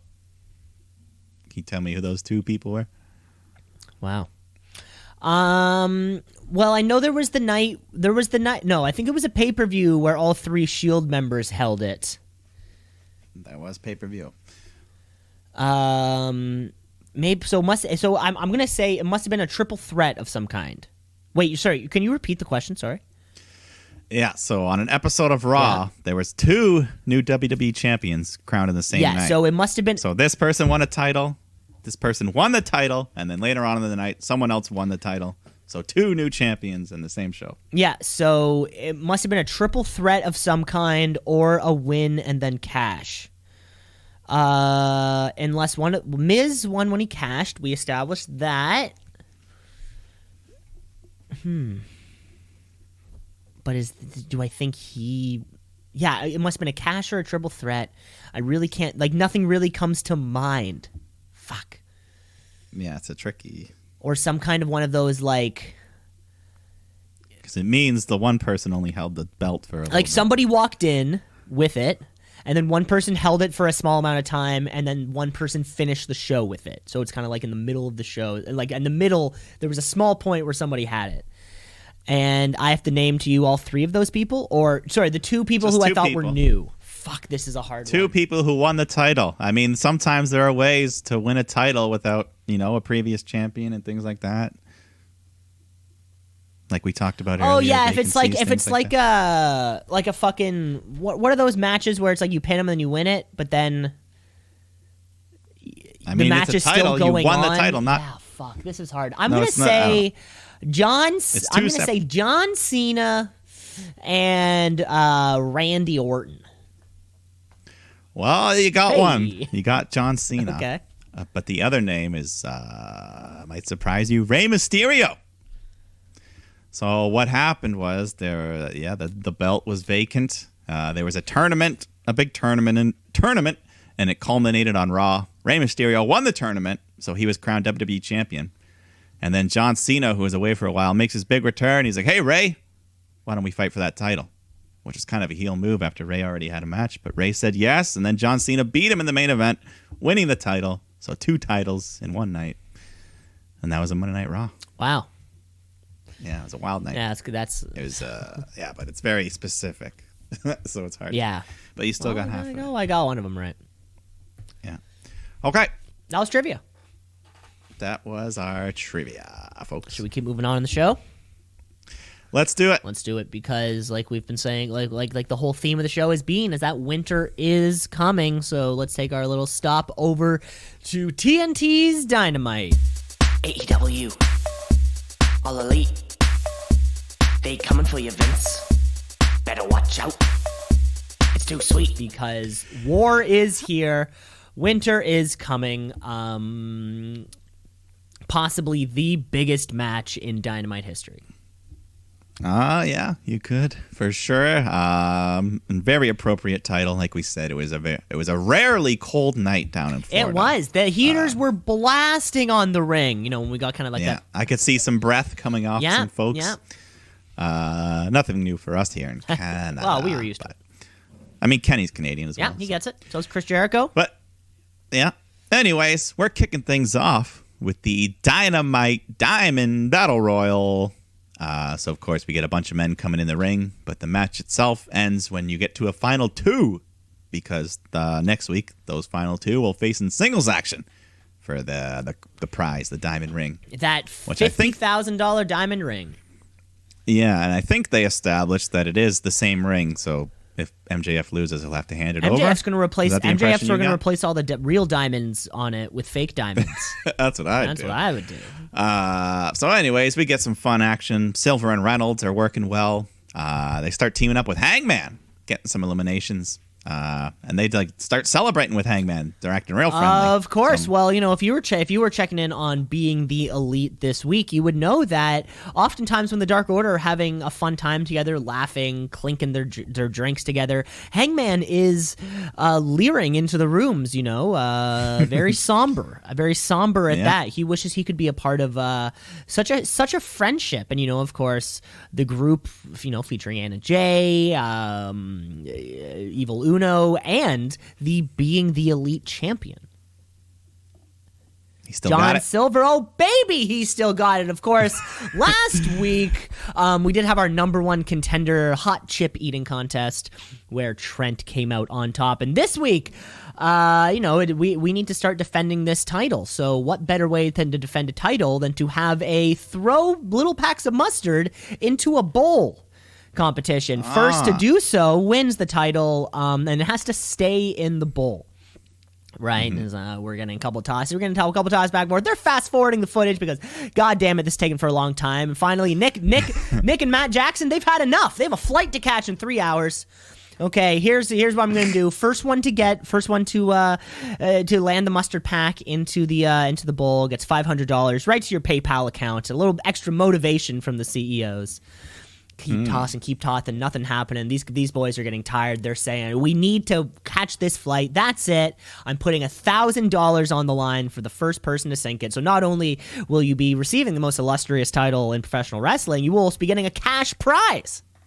Good Lord. And after dozens and dozens, if not hundreds of mustard packs were thrown, finally John Silver stuck it right in there. Retaining his BTE championship, and he is the proud owner of $1,000 straight to his PayPal account. Damn, that's a good day at work. That's a good day at work. All right, well, MJF back in the match. He's helping his new Inner Circle brother Sammy Guevara out, showing he's in with the Inner Circle. Mm-hmm. And there was moments where Wardlow was just like literally sitting in front of them, just like protecting them. Yeah, just being the brick shithouse that he is. Yeah, I like it. Then your boy Sean Spears gets eliminated early on by Scorpio Sky, but he's not having that, so he gets the metal slug, loads his glove, cheap shot Scorpio, leading to his elimination. But then soon after, Silver and Reynolds get eliminated by Hardy. Hardy was a bit of a heel. He was getting some boos in this match. I think the crowd. Well, he eliminated one of the Private Party. Private Party. Yeah, I think even JR was confused. Like, what? He's like, did he know we just did that? So it was weird. It was kind of weird. But anyways, as Silver and Reynolds, they're on their way out with the rest of Dark Order. But then Hangman gets thrown over the rope, drop kick to the floor. But the Dark Order catches him, saves him from elimination, tosses him back. He does this thing where he's like, push me back. Yeah, he's like, that way. He's like, that way. Like he's crowd surfing and he's trying to direct where he wants to go. He's like, let's go, boys. It was great. Yeah. I love it. This tease. It's a good tease. Of course. Well, I mean, and the Dark Order is, for the past few months now, they've been leaderless. Yeah, Hangman. That'd be a great pickup. So he's back in the match, but soon after, Matt Hardy eliminates him. It's getting even more heat. Tons of heat from Matt Hardy for he was eliminating all the favorites. But anyways, Miro, he had a strong showing. He was looking like a big guy, picking up a bunch of eliminations. He got 4 in a row at one point, kind of coming down the stretch, too. Yeah, just boom, boom. Yeah. So eventually it comes down to him, Miro, Jungle Boy, and the 3 members of the Inner Circle. So the Inner Circle, they all gang up on the big Miro, and they eventually dump him to the floor, leaving Jungle Boy all alone against the 3 of them. And then Jungle Boy and Sami just have this awesome sequence. They're on like the outside, the edge of the apron. Oh my God, I was on the edge of my seat for this one. Yeah, they're doing flips. They're jumping on the ropes. They're hanging on by their toes. It's Sammy Guevara being, he's so good, and we never see it. Or I never see it. Well, maybe this is what it's all leading to, because the 2 men, they climb to the top of the turnbuckle, and then MJF runs in. He shoves Jungle Boy, which causes him and Sammy Guevara to both fall down, hit the floor. So they're both eliminated. Wait, easy there. MJF was saving Sammy Guevara. He was saving his friend. He was trying. trying. But he took him out at the same time. Okay. But at the same time, he's celebrating. Him and Wardlow think they've won, but it's a battle royal. We got to have the spot of the man who's passed out on the floor. And that man this time was Orange Cassidy. So he never got eliminated. He's still in. So they bring him into the ring. MJF says, we got this in the bag. He's just posing by the ropes, acting cocky, letting Wardlow do the work. But Cassidy fights back. He shoves Wardlow into MJF, knocks him over the ropes, nearly eliminating him. But he gets back in. Cassidy's just throwing out orange punches everywhere. He dumps Wardlow to the floor. And that's the end of the match. Cassidy, MJF, they're your winners. They'll fight next week for that diamond ring. There was a bit of a mess of bodies here for a little chunk. All battle royals are going to be that. Until you kind of come down to the exciting stuff. I guess Miro, rather. Looked great. He looked stronger than he's looked in professional wrestling in fucking years. Yeah, that's probably his best match in AEW. Of course, yeah. So, hopefully some build momentum and the Hardy heel turn, right? And kind of within the sneaky elimination of Isaiah Cassidy. Of course, for weeks now, he's been taking credit for everything that's ever happened in professional wrestling. For brothers who are doing tag teams, for people who have no fear, for people changing their gimmicks. He's taking credit for everything. And JR said something funny about him in the match. Like, oh, those giant teeth or something. He said something about his teeth. Orange Cassidy MJF is the match next week. Yeah, we'll see who's coming home with that ring. Great. Yeah. All right, but in the meantime, Chris Jericho taking on Frankie Kazarian. This is kind of your filler match of the evening. Well, not that it was Jericho bad. is going to be on a big show because he's a big name. Yeah, he's got to be on the card. Course. Crowd wants to sing Judas. They did a great job. Nothing Way to really go, on. crowd. But nothing really on the line here in the match. At one point, Kazarian locks in Jericho's own submission, the walls of Jericho. Hager and Santana, they're threatening him from ringside. And MJF and Wardlow come out, and MJF's got the towel ready. Looks like he's going to throw it in. But then Sammy Guevara comes running out and snatches the towel away.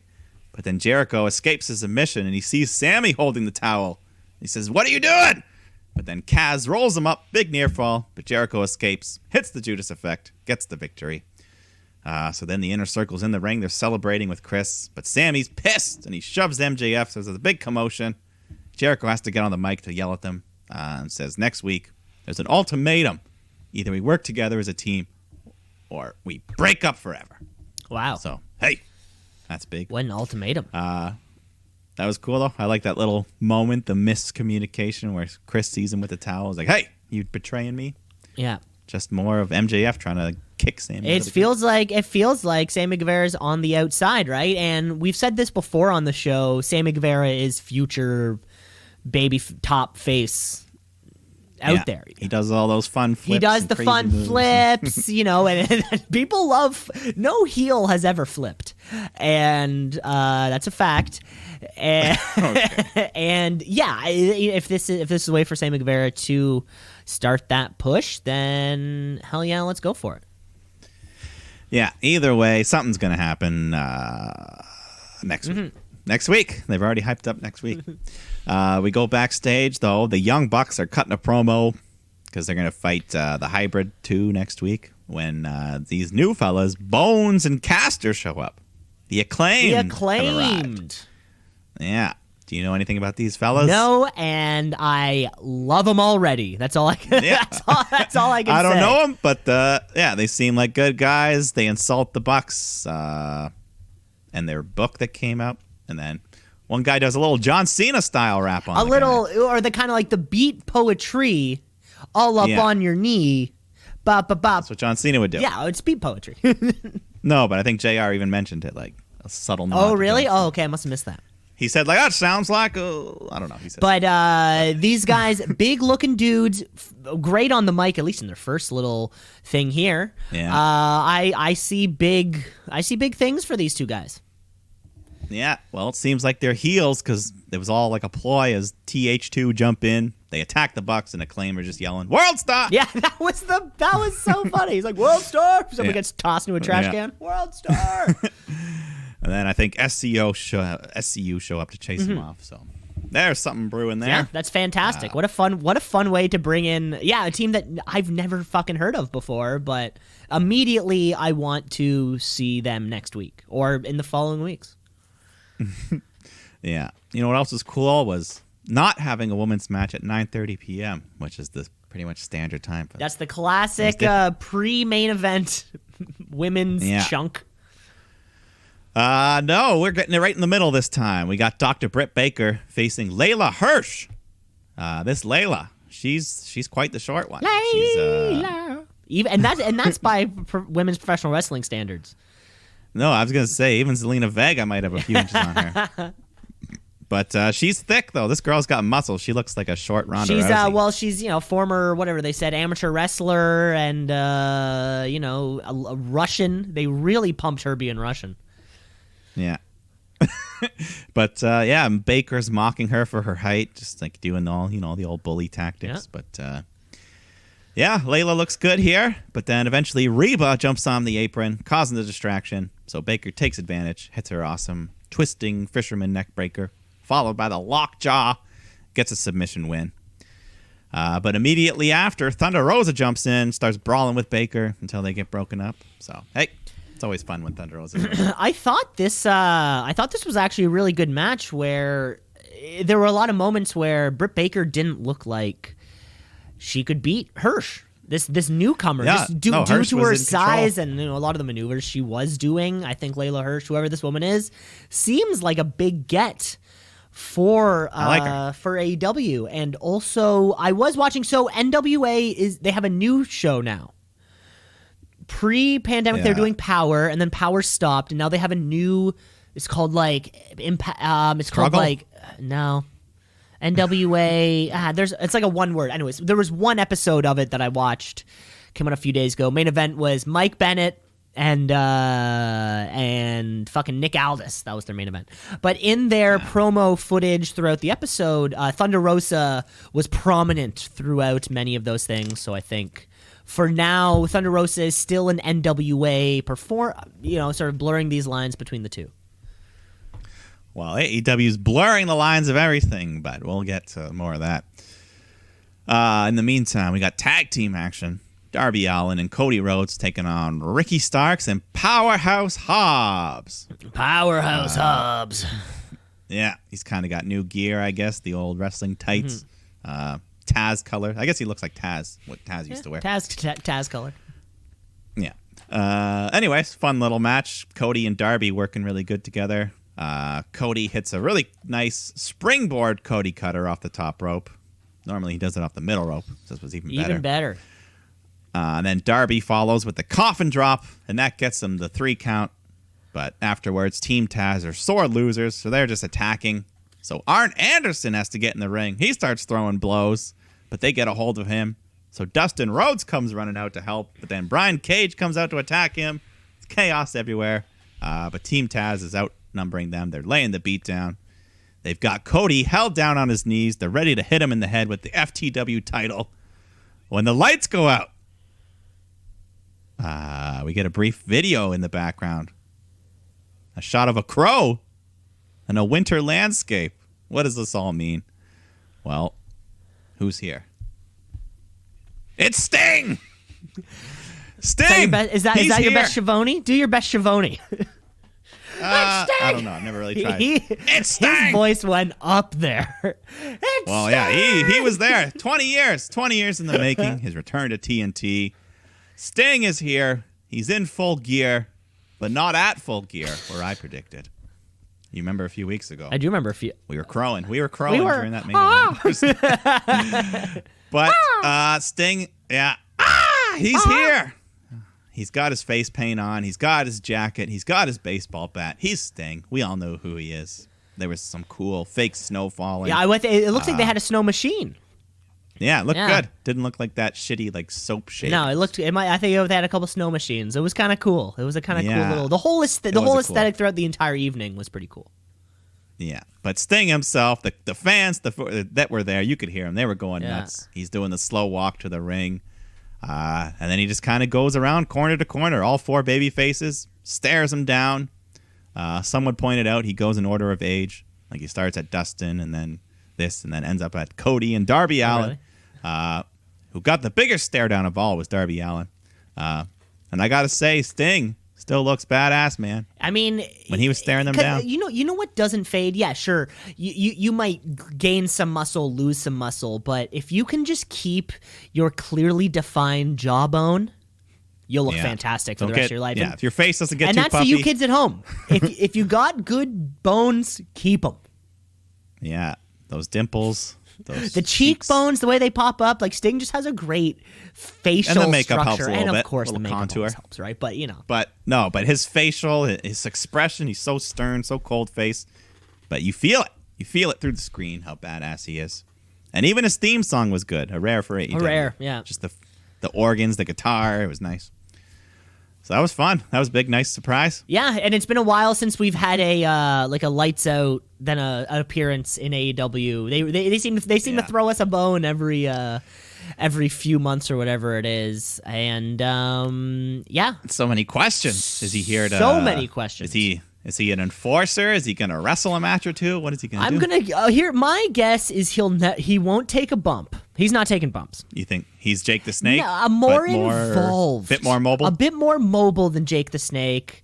Can still maybe kind of Taz, more Tazzy, Arn Anderson. Yeah, a Tazzy Arnie, maybe, but like an overseer from afar kind of thing. Maybe swing a bat exactly, at the guy. Or maybe even taking Darby Allin under his wing and kind of doing like a father-son face paint type thing. Yeah. I mean, Darby was doing the whole. He was been sitting in the stands, which Sting used to do. The Crow, like they're sort of kind of cut from the same cloth there, and so many questions going forward. But I think our biggest question should be. What did Team Taz gain, if anything, from this whole thing? Like, what's Team Taz's kind of, because they've been taking a lot of L's lately, because they keep getting involved with people who are taking a bunch of W's. So, did Team Taz gain anything from this? They picked up a Will Hobbs powerhouse. Okay, we got Hobbs, but then we lose. Then we lose with them. Yeah, I guess that's my question. I think, and it's the same. It's why I don't like Team Taz so much is that they keep losing, but they're being pushed like they're winning, and that's why I don't understand. Darby Allin needs to get the hell away from here so we can actually have a mid-title feud that doesn't involve Cody Rhodes. Yeah. We go backstage. Alex Marvez interviews Hikaru Shida about Abaddon. and her coming out last week and all the crazy shit. And Sheeta says, I'm not scared. She's just a woman in a zombie cosplay. But then she starts acting a little edgy. We hear like this big metal banging off screen. And she's like, can we start over? He's like, we're live, pal. And she just bails on the interview. Very strange. Very strange. But Abaddon, I want to see her next Yeah, week. well, she will be coming up next week. Shall we Is then? that a match that's been confirmed also? I don't know if she's facing Sheeta or if she'll just be on the show or I don't know. Gotcha. But she's going to be on the show. But it's the moment we've all been waiting for. The main event of the evening, Jon Moxley defending his AEW World Heavyweight Championship against the cleaner Kenny Omega. He gets his big special introduction. We got Don Callis, special guest on commentary. Of course, Don Callis' voice, which fantastic voice. Yeah, he did a great job. And the crowd, I mean, they were split pretty evenly for both men. Both guys getting both cheers and boos throughout the entire match. Yeah. And they start out with just, brawling, strikes, chops. They're getting their chests all red. They're fighting into the stands, the empty seats, at least.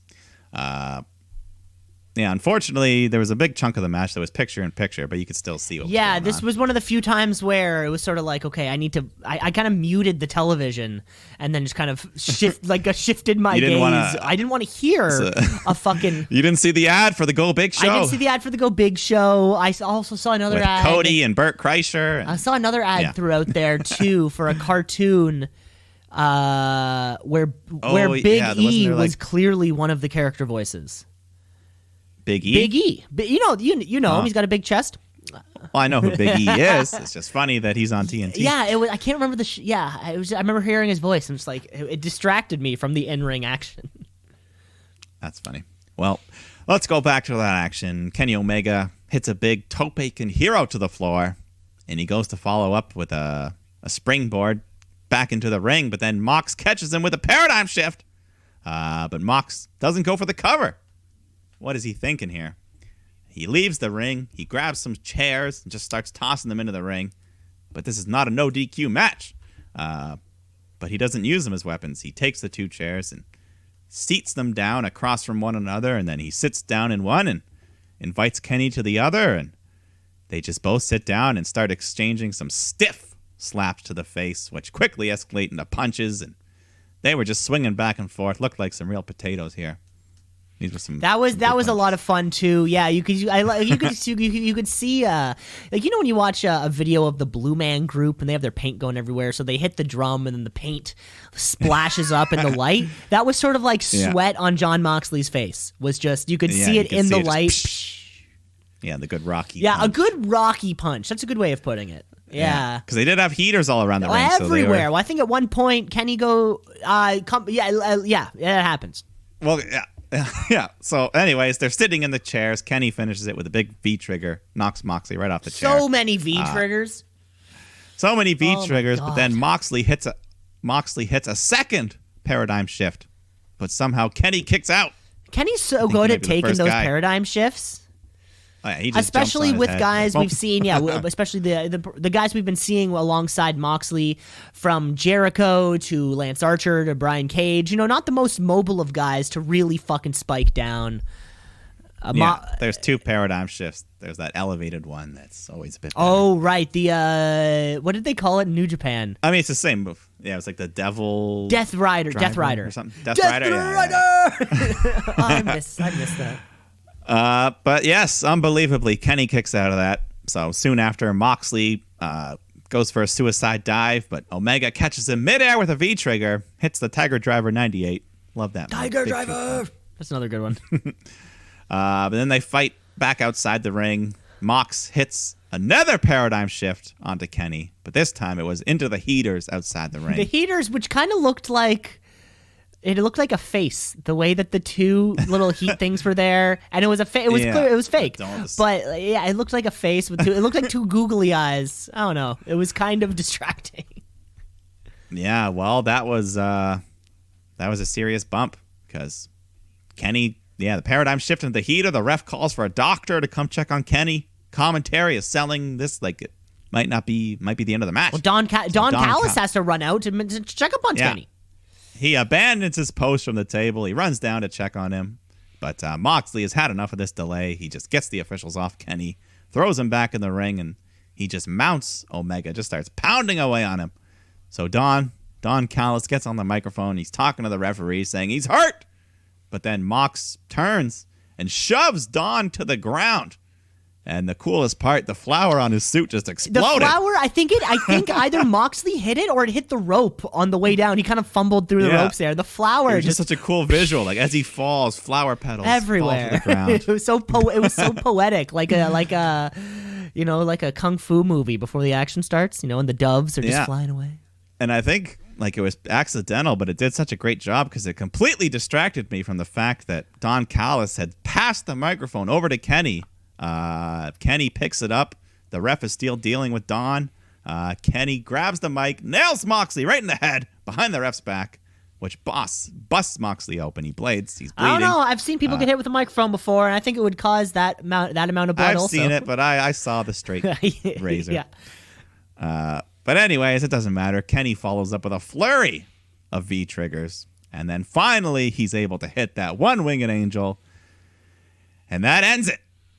Kenny Omega is your new No one's kicking out of that thing, baby. No one's ever kicked out of it. There were points in this match I was thinking, Kenny set up for it a couple times, never hit it, and a couple times in this match I'm thinking to myself, could Moxley be the first person to kick out of it?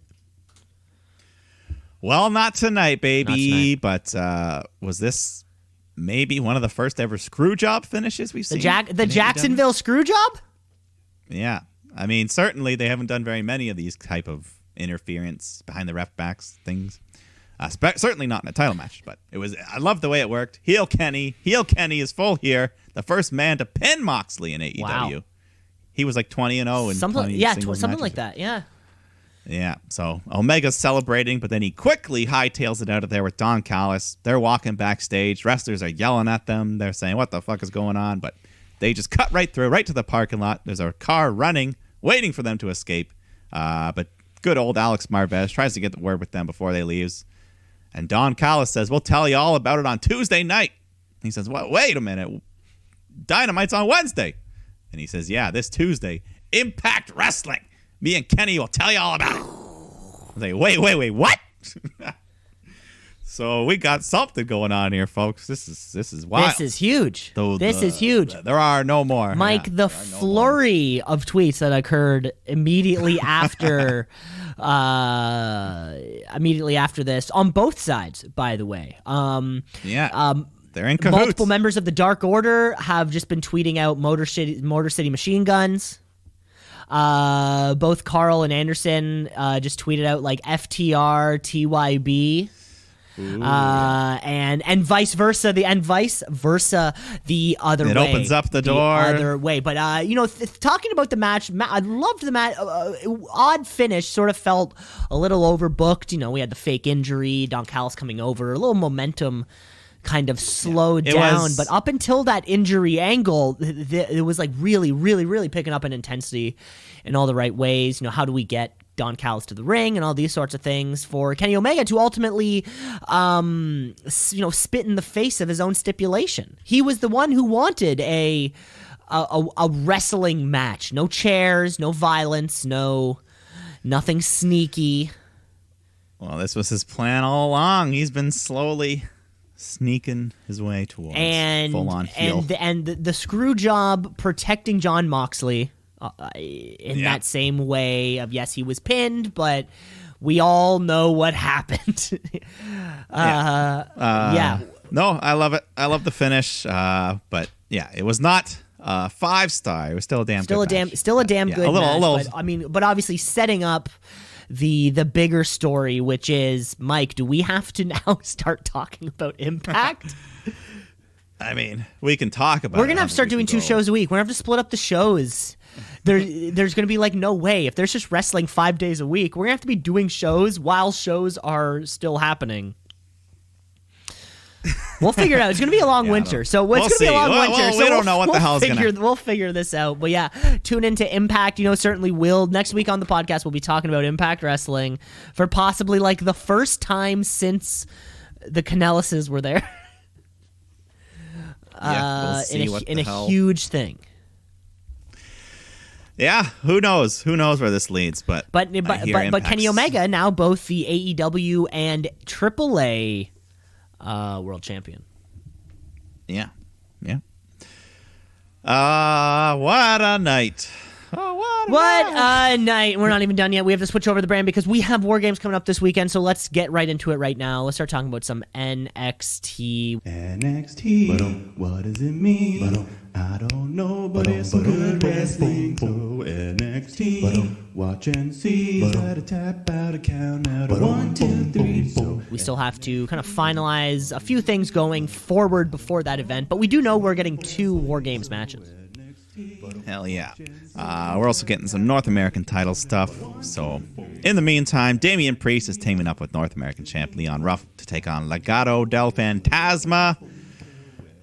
Johnny Gargano on commentary with the 2 Ghostface behind him. Yeah, I don't know why they're still doing that. Because are Anyways, we match to was- believe that Indy Hartwell is in one of those? I mean, didn't they already reveal That's her the as thing, one? yeah. So I guess are we to assume that they now just have cronies? She's got a neck brace so they on. I just didn't now see a have neck brace. cronies now. Yeah. It's just there. That's yeah. fine. I just want to be sure, you know. That's fine. That's fine. It's just weird that they can get away with using the Ghostface mask so much. Oh, you mean from like an ownership point? I do wonder that. Yeah, like they're not saying, like they're not trying to sell it as merch or anything, but they're just like, they didn't even try to invent anything. They just blatantly use the same mask. Yeah, I wonder if it is a copyrighted. Even if it's not, you symbol. think that they would want Yeah, to. I wonder. Well, who knows? Oh, well, doesn't matter. We're not lawyers for the WWE, so I think we're good. Yeah. So anyways, Priest, he does a lot of the heavy lifting and finally hits the Reckoning. And then Leon Ruff hits a nice low-down frog splash to get the win. Wow. Yeah, not too much. Leon Ruff getting a few wins in a row. He's held the belt for Story. probably about a month now. Yeah, longer than Gargano's reign. Hey-oh. So then we go to some like shop room. I don't know what it was. Shotzi Blackheart's there with Rhea Ripley and Ember Moon, and they present her with a gift. We don't see what it is, but I'm guessing it's a new tank. A nice new tank. And yeah, well, she's got like the welder. She's got like the little fire thing going. Yeah. Clearly to the re- place where Metalcraft would probably take place. Yeah. I can just smell I can the welding. smell the welding from here. Yeah. Then we go August Gray, former Thatch Can student, taking on Cameron Grimes. It was just pretty much a quick, easy squash match here for Grimey. Hits the cave-in, gets the win. Yeehaw!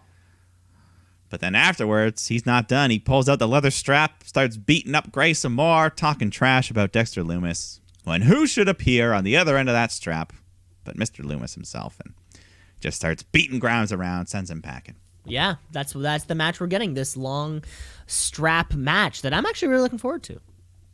Yeah, that'll Yeah. be fun. We get some cruiserweight action, though. Jake Atlas, Tony Nese.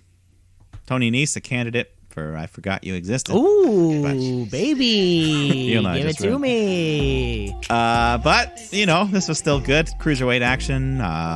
In the middle of it all, we go to a split screen where the car of the year 2002, a yellow Hummer, arrives. And it's Pat McAfee and his brand. What a cool guy. We just see them pulling up. So then we cut back to the ring. Some more good stuff. Eventually, Atlas hits his top rope cartwheel, DDT, gets the win. So good for him. Yeah. No, another good win from him. Poor Tony Nese. I think he's a previous, possibly 2-time Tweet of the Week champion, though. Yes, and Cruiserweight. And Cruiserweight champ. Wow. But which one matters more?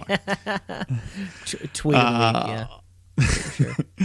Pat McAfee comes out with his boys. They're cutting a promo, and McAfee pays his respects to another Pat Patterson, who we mentioned earlier, and moves on, starts insulting the fans, and the Undisputed Era hypes up his boys, Lorcan, Birch, Pete Dunne, and the War Games match coming up.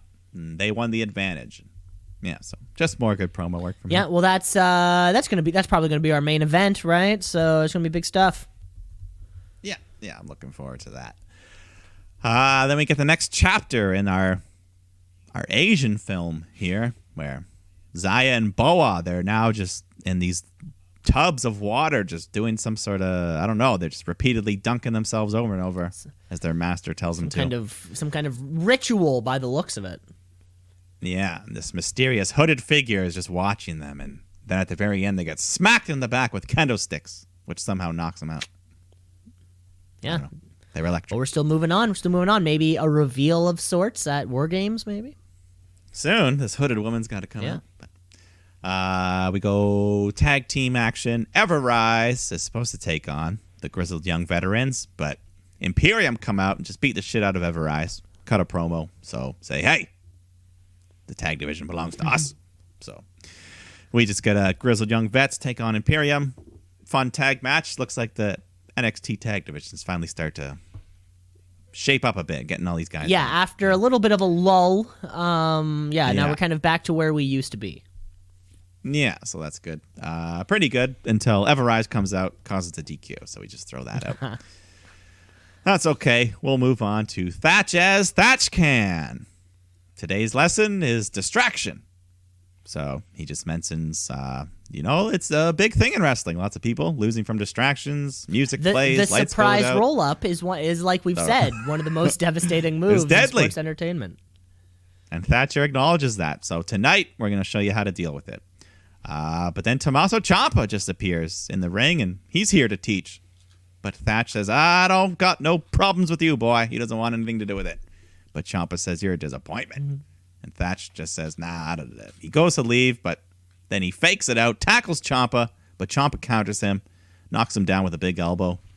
But then Thatcher's student attacks Tommaso from behind, and they just double team him, and Thatch ends up putting Ciampa to sleep with a front face lock. And that's going to be a big match whenever that happens. Yeah, that'll be fun. Thatcher Ciampa. Thatcher Ciampa. Bring back the fight pit. The fight pit, baby. Oh, but main event time. We've got another ladder match for the War Games advantage. For the women's side of things, Raquel Gonzalez taking on Shotzi Blackheart. I like having a stip with a stake. Yeah, it's Yeah. fun. It gives us a reason to have And it's a ladder exactly gives us a reason for a match that we don't see very often. And I mean, if it's anything, last week's was a fucking banger. match. Yeah. Oh, yeah. Hell yeah. This week, maybe not quite as good, but still fun. They were doing some ladder bumps. Shotzi's like drop kicking through the ropes, knocking ladders around. Anyways, the girls worked hard, but don't need to give too much away right before the big pay-per-view cage match. So Yeah, you're gonna hurt yourself, so you might as well save it. yeah. So eventually, late in the match, Shotzi goes high risk. She jumps off the top rope onto Raquel on the floor. Looked like she was going for a Meteora or something, but I don't know. They both got knocked down. But while they're both recovering, Indy Hartwell appears because on the two giant podiums, the teams are watching like last week. So Indy brings a ladder to help them down. So Team Candice gets down to go help Raquel out. But thankfully, someone else, we didn't see who did it, but someone else put a ladder beside Rhea Ripley and Ember Moon. So they come down to help Shotzi. But who is the fourth woman? We don't know. Everyone's brawling. Raquel's by herself climbing the ladder when Io Shirai appears, and she just springboards right onto Raquel's back in like a piggyback position. But Raquel shows her strength. She just keeps on climbing. But Io's got a sleeper applied, so she starts to fade. She falls down.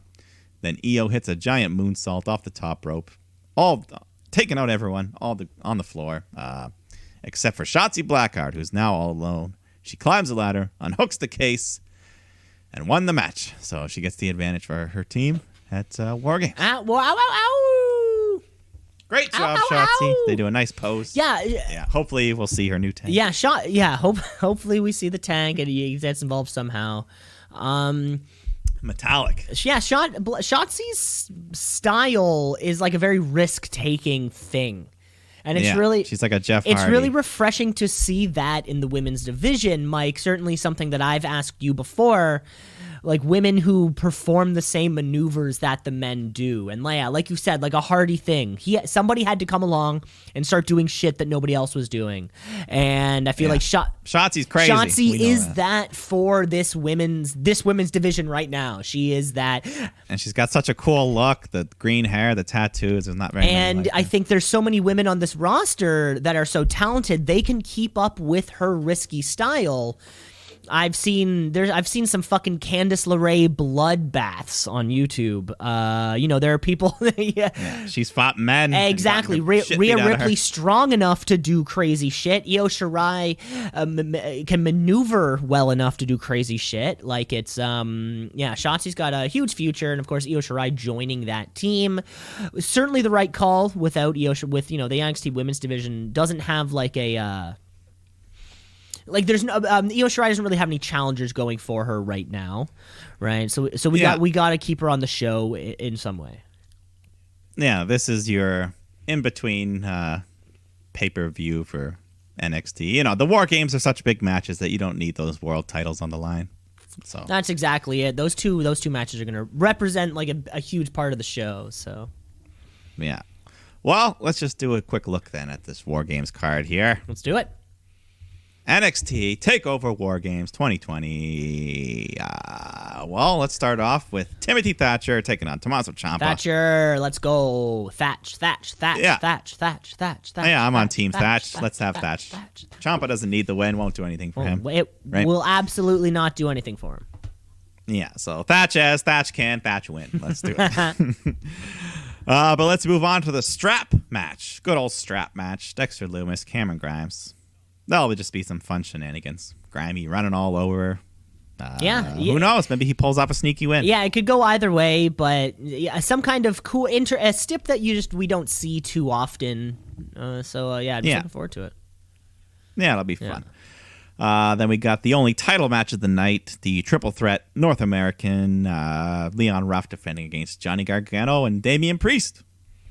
Can his luck continue? I hope that Leon Ruff can continue, and then who knows if Leon Ruff can win this Sunday? Is it Sunday or Saturday? Sunday. If he can win this Sunday, maybe it's time for a new challenger for him. Yeah. It is a triple threat match, so there is ways he can just kind of luck his way into picking up the win, steal someone else's pin. Who knows? That's exactly it. But it'll be fun.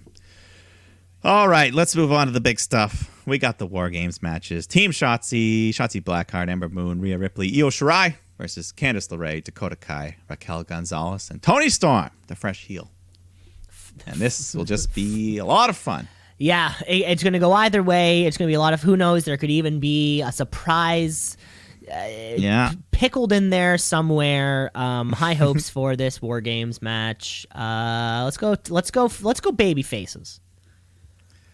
Well, they have the advantage to start off, so we'll see. Last year was the first Women's War Game match. We had the huge Io Shirai moonsault off the top of the cage. Ooh, baby. I'm sure Shotzi will be looking to do something crazy, so we'll see. This is going to be a lot of fun, though. Can't wait. Yeah. And on the other side of the coin, we got the Men's War Games match. Of course, you can't have one of those without the Undisputed Era, who are taking on Pat McAfee, Pete Dunne, Danny Burch, One Lorcan. And once again, this will just be a great match. We already know Pat McAfee is not fucking around. He knows how to wrestle. And this is another match where you can just do a bunch of cool spots. He doesn't have to carry the load. He can just pop in and out. Of course, this is the fourth NXT War Games. And right now the Undisputed Era are sitting on the negative side of that record. They are 1-2. I would personally like to see the Undisputed. I mean, this is their match. I think they should win it all the time. I mean, I think last year's was the Pete Dunne Ricochet Viking Raiders thing. They've sort of always been giving it to the baby faces because Undisputed Era have always been such clear heels. So if history repeats itself, then the baby faces walk away with it and the Undisputed Era is all happy. Who knows? But who knows? I hope that is what we see. Who knows? I don't know. I could see it going either way. I'm excited to see this, super jacked up Pete Dunne. He's going to be, he's probably going to be much quicker. We haven't seen him in a match since he's returned, and he looks fucking great. He's slim, he's trim, he's mean, he's lean. So, a lot. And this match is going to be sick either way. There's going to be the moment where Adam Cole gets to the top and he does the Adam Cole. I hope he does. We haven't had an Adam Cole Bebe in a long time because there's been no one to Bebe. But I think with the proper planning, they could have an audio track behind, ready to go. And they have NXT has like a couple people in the front They have row. a couple people in the front row, but we haven't had a Bebe moment. When Adam Cole climbs to the top of whatever, he does a Bebe, and then he performs a maneuver. We haven't seen that in a long time, so I'm hoping we can see that in some capacity. Well, tune in Sunday. Should be a fun show. Tune in Sunday, yeah. We'll see. We'll see what happens. We'll see. That will be War Games. Winter was coming, and that was the entire wrestling week. Jesus Christ, this was a big, big week. It felt like. Felt like. There's only time for one more thing before we get off the air here, and that is, of course, the Wrestler of the Week. It's the wrestler of the week, of the week. The wrestler of the week, of the week, of the week. The wrestler of the week, of the week, of the week. The wrestler of the week, of the week, of the week. The wrestler of the week. Mike, I'm going to kick off with this one. Kenny Omega. I was trying to think of a way to maybe intro that, but no, there's no introduction needed. Kenny Omega! Sorry. That's the perfect way to say it. That's exactly right. Hailed as the best professional wrestler on the planet, and then sort of took a back seat as tag team wrestling was his game, and he was crushing it at that. And Kenny Omega's 2020 year has silently been incredible. He was a champion for most of it. He's probably gonna, if he finishes the year as champion, he had more days as a champion than he didn't, and for it all to kind of with the AAA belt, he was never not a champion, and for it to all culminate eventually, him winning this championship, and now we have our new top heel. Our top heel, our top champ. Who knows where the hell Impact is he gonna be on that show? What's gonna happen? Who knows? Okay, well, I will go with the cleaner, the sweeper, the substitute, the teacher, Kenny Omega.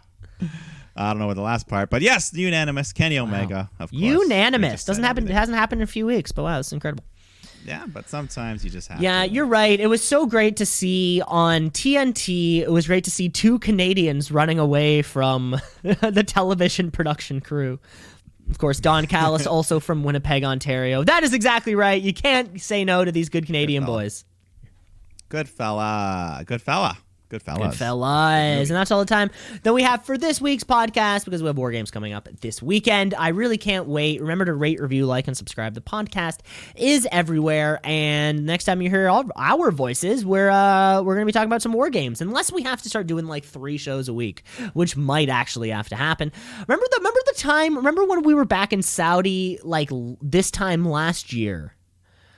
Yeah. And it was we were doing like a fucking show. It wasn't quite every week. It would be like every 5 days, like somewhere in the middle. There was a couple times where we had 2 in a week.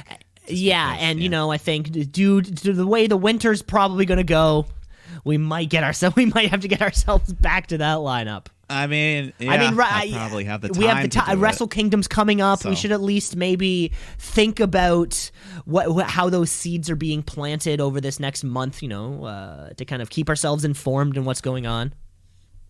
Yeah, no, I'm down to do things like that. Split the shows up. Do what we got to do. We'll cover it all. We'll cover it all either way, because we're on the road to 200 shows. That's all the time we have this week, folks. You take care of yourselves.